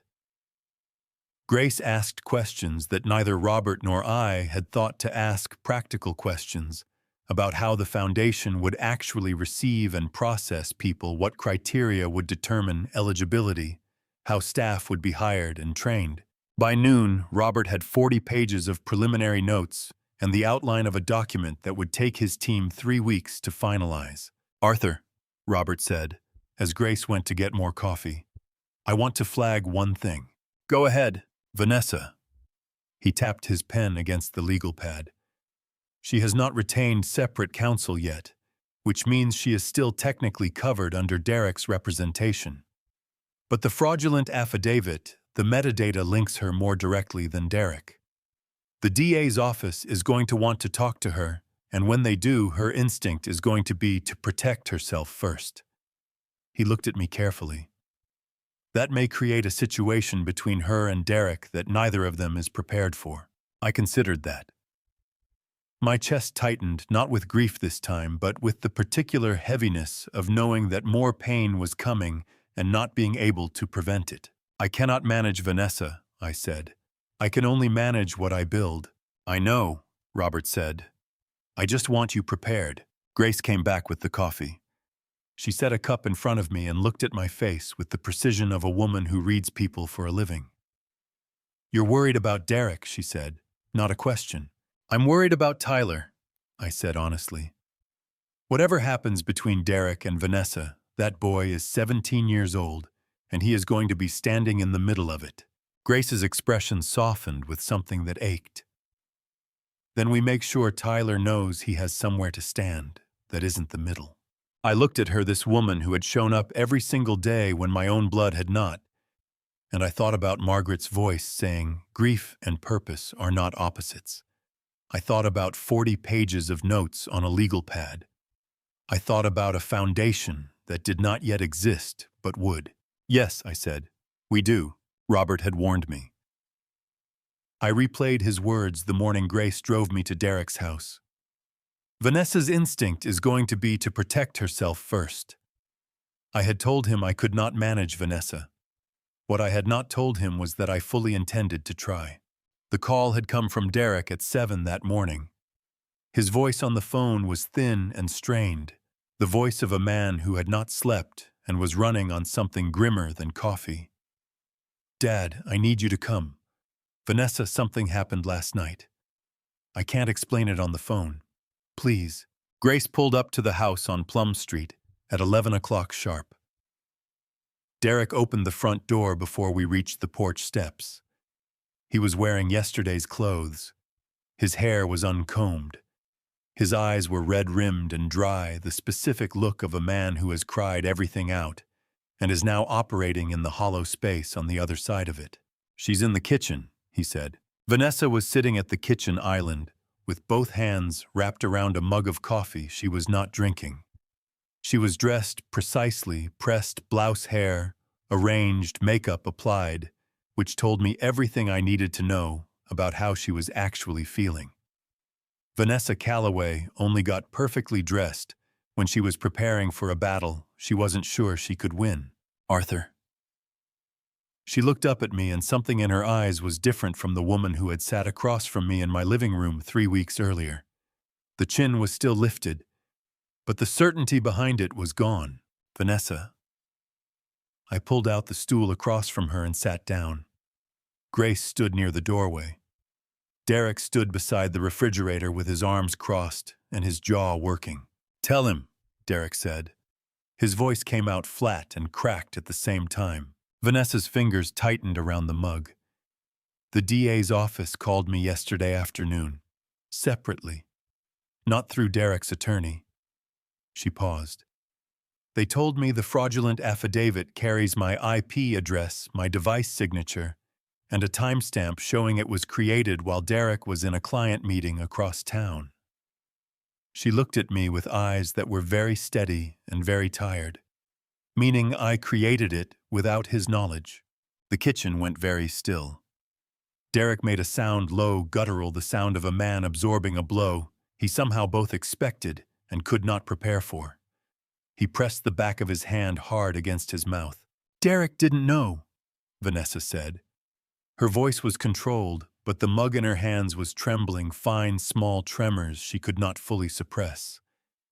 He told me he needed the guardianship filing to go through. He told me what outcome he needed. He didn't ask how. I handled it. That was always how we operated. You forged a physician's statement, I said. Not as an accusation, simply as a fact that needed to exist in the open air between us. You falsified a medical document to have a 73-year-old man declared cognitively incapacitated so your husband could seize control of his estate. Vanessa flinched, a small, sharp movement she could not contain. Her jaw tightened. I did it because we were about to lose everything. The debts, the loans, I had been managing the pressure of that for 2 years without telling Derek half of how bad it actually was, because every time I tried to explain it, he shut down. I needed it resolved. I needed it resolved before it destroyed us. Her voice cracked on the last word just slightly. I did not stop to think carefully enough about what I was doing to you. No, I said. You did not. Derek pushed off from the refrigerator. His hands were shaking. His eyes were wet and furious and broken all at once. 2 years, Vanessa. You were managing this for 2 years without telling me the full picture, and then you committed a felony in my name. I committed it to protect us. You committed it to protect yourself. Derek's voice broke open completely. He was crying now, hard, ugly, angry tears, the kind that come from a place too deep for composure to reach.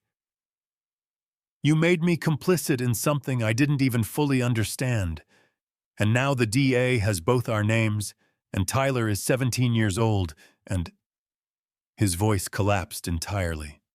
He pressed both hands flat over his face and stood there with his shoulders shaking and his chest heaving, and the sound he made was the sound of a man who has just understood all at once the complete shape of what has been done to his life. Grace stepped forward from the doorway, not toward Vanessa, not toward Derek, but toward me. She put her hand on my shoulder and kept it there. Vanessa set the mug down. Her hands were trembling visibly now, no longer suppressed. She looked at Derek, really looked at him past the fury and the broken posture, at the man underneath, and something moved across her face that might have been grief, or might have been the beginning of it. "I'm going to cooperate with the DA," she said. Her voice was quieter now, smaller. "Full cooperation in exchange for consideration on sentencing. My attorney is filing the agreement today." She exhaled slowly. "And I think Derek and I need to be separated while the legal process runs. For Tyler's sake. For everyone's sake." Derek lifted his face from his hands. His eyes met hers, and the look between them was not anger anymore. It was the exhausted, devastated recognition of two people who have hurt each other past the point where ordinary repair is possible. "Tyler stays with me," Derek said. "At least until this is resolved."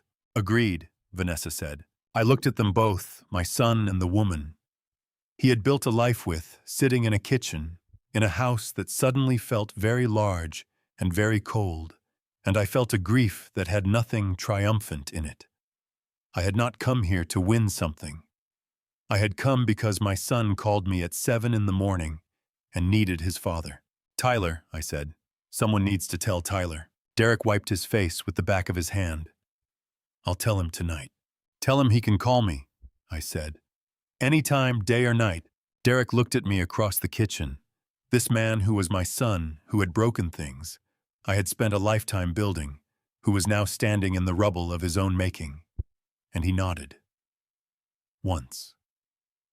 With the full weight of someone who finally understood what it cost to be loved without condition. Grace squeezed my shoulder gently. Outside through the kitchen window, the December light was thin and pale over the neighborhood. I had more things to build. But first I needed to make sure the people I loved knew where to find me. 12 days after Vanessa walked out of the house on Plum Street with 2 suitcases and a cooperation agreement signed with the Harris County DA's office, a white envelope appeared in my mailbox. No return address. My name written in Derek's handwriting, the same slanted, slightly rushed script I had watched him practice on homework assignments 40 years ago. I stood at the mailbox for longer than I should have, holding it in both hands, in the cold December air. The morning was gray and still. My breath came out in faint clouds. I turned the envelope over once, twice, as if the back of it might tell me something the front could not. It told me nothing. It just waited the way letters from people who have run out of excuses tend to do. Grace was making coffee in the kitchen when I brought it inside. She saw the envelope in my hand, and she saw my face, and she said, "Do you want me to give you some space?" "No," I said. "Stay." She turned the coffee down to low and came to the table without another word. That was Grace. She never needed to be asked twice, and she never made a moment bigger than it needed to be. She simply showed up, which was, I had learned over these past months, the rarest and most valuable thing a person could do. I sat down at the kitchen table and opened it. The letter was 3 pages handwritten on legal pad paper, the lines slightly crooked, the way they get when a person is writing fast and cannot stop. I will not repeat every word here. Some things belong only to the person they were written for. But I will say this: Derek did not make excuses. He did not ask for anything. He simply told the truth sentence by sentence about every decision he had made and why he had made it, and somewhere on the second page his handwriting got uneven. The letters larger, the pen pressed harder into the paper, the way handwriting looks when the hand holding the pen is shaking. My throat closed. My eyes burned so sharply I had to press the back of my hand against them and hold it there. "Dad," Grace said softly from across the table. "Give me a moment," I managed. I pressed my lips together hard and breathed and kept reading. On the second page, Derek wrote about Margaret. He wrote about a Sunday morning when he was 11 years old, and he had broken an expensive lamp in the living room and lied about it, and how Margaret had sat him down that evening, not angrily, but with that particular quiet of hers that was somehow more serious than anger, and told him that the lamp did not matter, that the lie was the only thing that mattered, because a lie was a choice to put distance between yourself and the people who loved you. He wrote, "I forgot that. Mom spent her whole life trying to teach me that, and I forgot it entirely. I am sorry I forgot it. I am sorry she is not here for me to tell her." My hand went flat against the table. My chest contracted so sharply that I had to breathe through it in slow, deliberate pulls the way the physical therapist had taught me after surgery. Grace's hand came across the table and covered mine without a word, and I gripped it tighter than I intended, probably, and kept reading. Near the end of the 3rd page, Derek had written, "I know I cannot undo what I did. I know that. But I want you to know that the man who did those things, the man who stood outside your recovery room window and calculated instead of praying, I am done being him. I don't know yet who I am going to be instead, but I am. I'm going to find out. I owe you that. I owe Tyler that. I owe myself that." I set the letter down on the table. My hands were trembling, fine, uncontrollable tremors that I could not suppress any more than Derek could suppress his handwriting on page 2. My chest felt cracked open and full at the same time, which is the particular sensation of grief releasing its grip on something it has been holding for too long. My eyes were wet. I did not try to conceal it. At 73 years old, I have earned the right to cry at my kitchen table over a letter from my son. "Is it what you hoped for?" Grace asked quietly. I looked at the letter at 3 pages of my son's handwriting, and his truth, and his unsteady hand, and I felt something shift inside my chest. Not forgiveness entirely. Not yet forgiveness.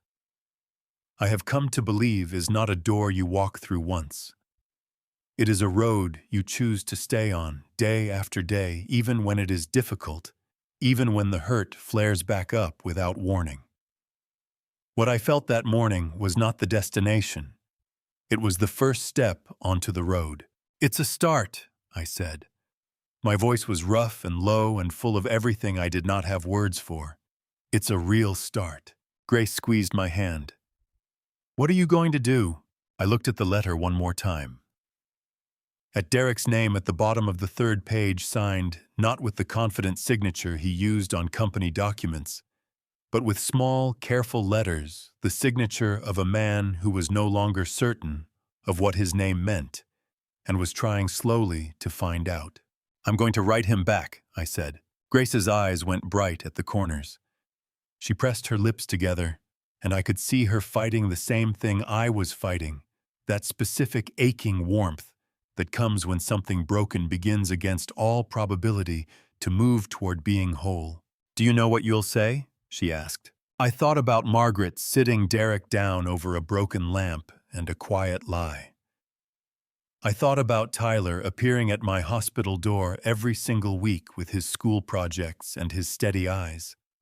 I thought about 40 years of a handwriting I would recognize in the dark. "Yes," I said. "I know exactly what I'll say." I reached for the notepad Grace kept on the kitchen counter for grocery lists, uncapped the pen beside it, and I began. The morning of January 11th, I put on the same navy shirt and the silver cufflinks Margaret gave me on our 35th anniversary. The same ones I had worn the day I called Derek home for the confrontation that changed everything.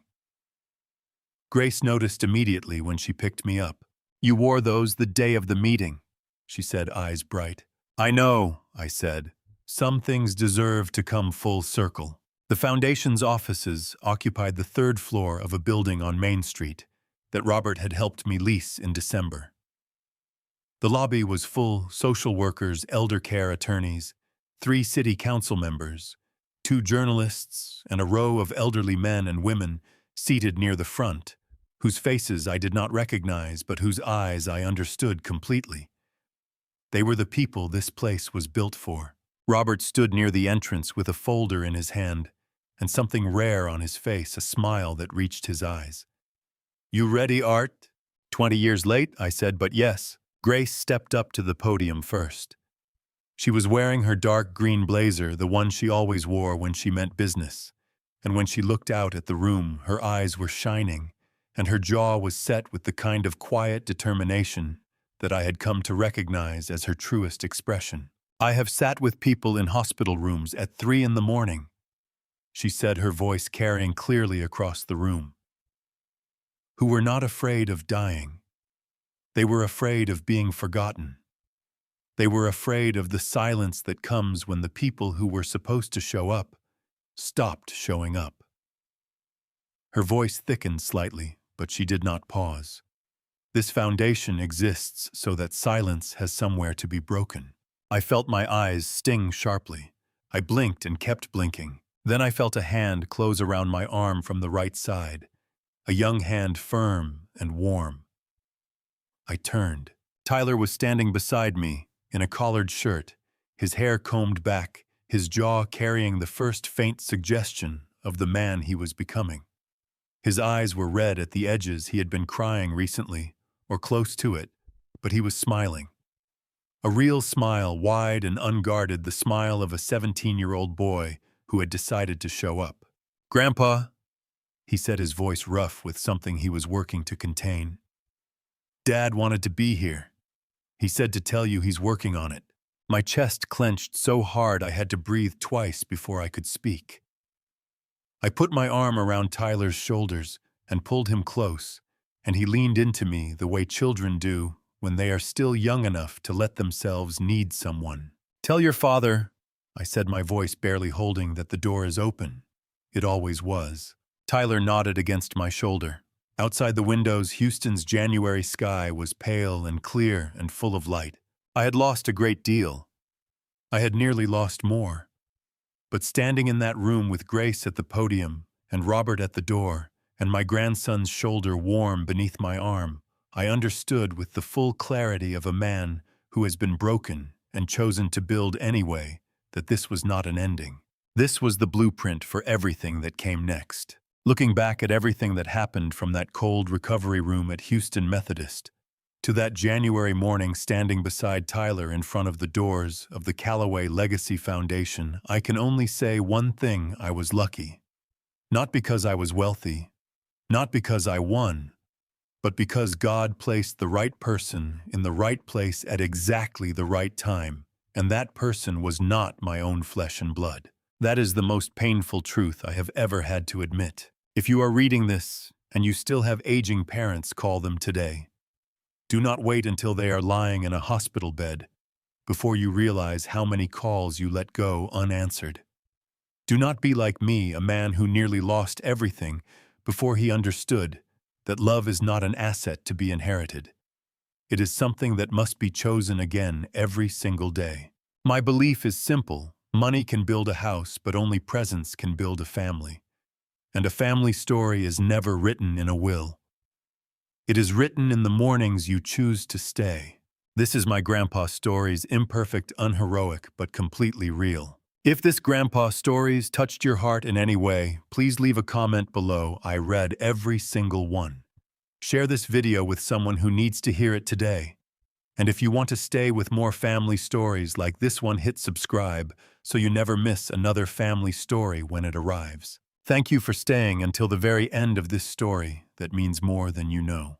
A note to our viewers: the stories on this channel contain some fictional elements crafted purely for educational and inspirational purposes. If this type of content is not the right fit for you right now, that is completely okay. Feel free to step away, find content that serves you better, and come back whenever you are ready. This door is always open.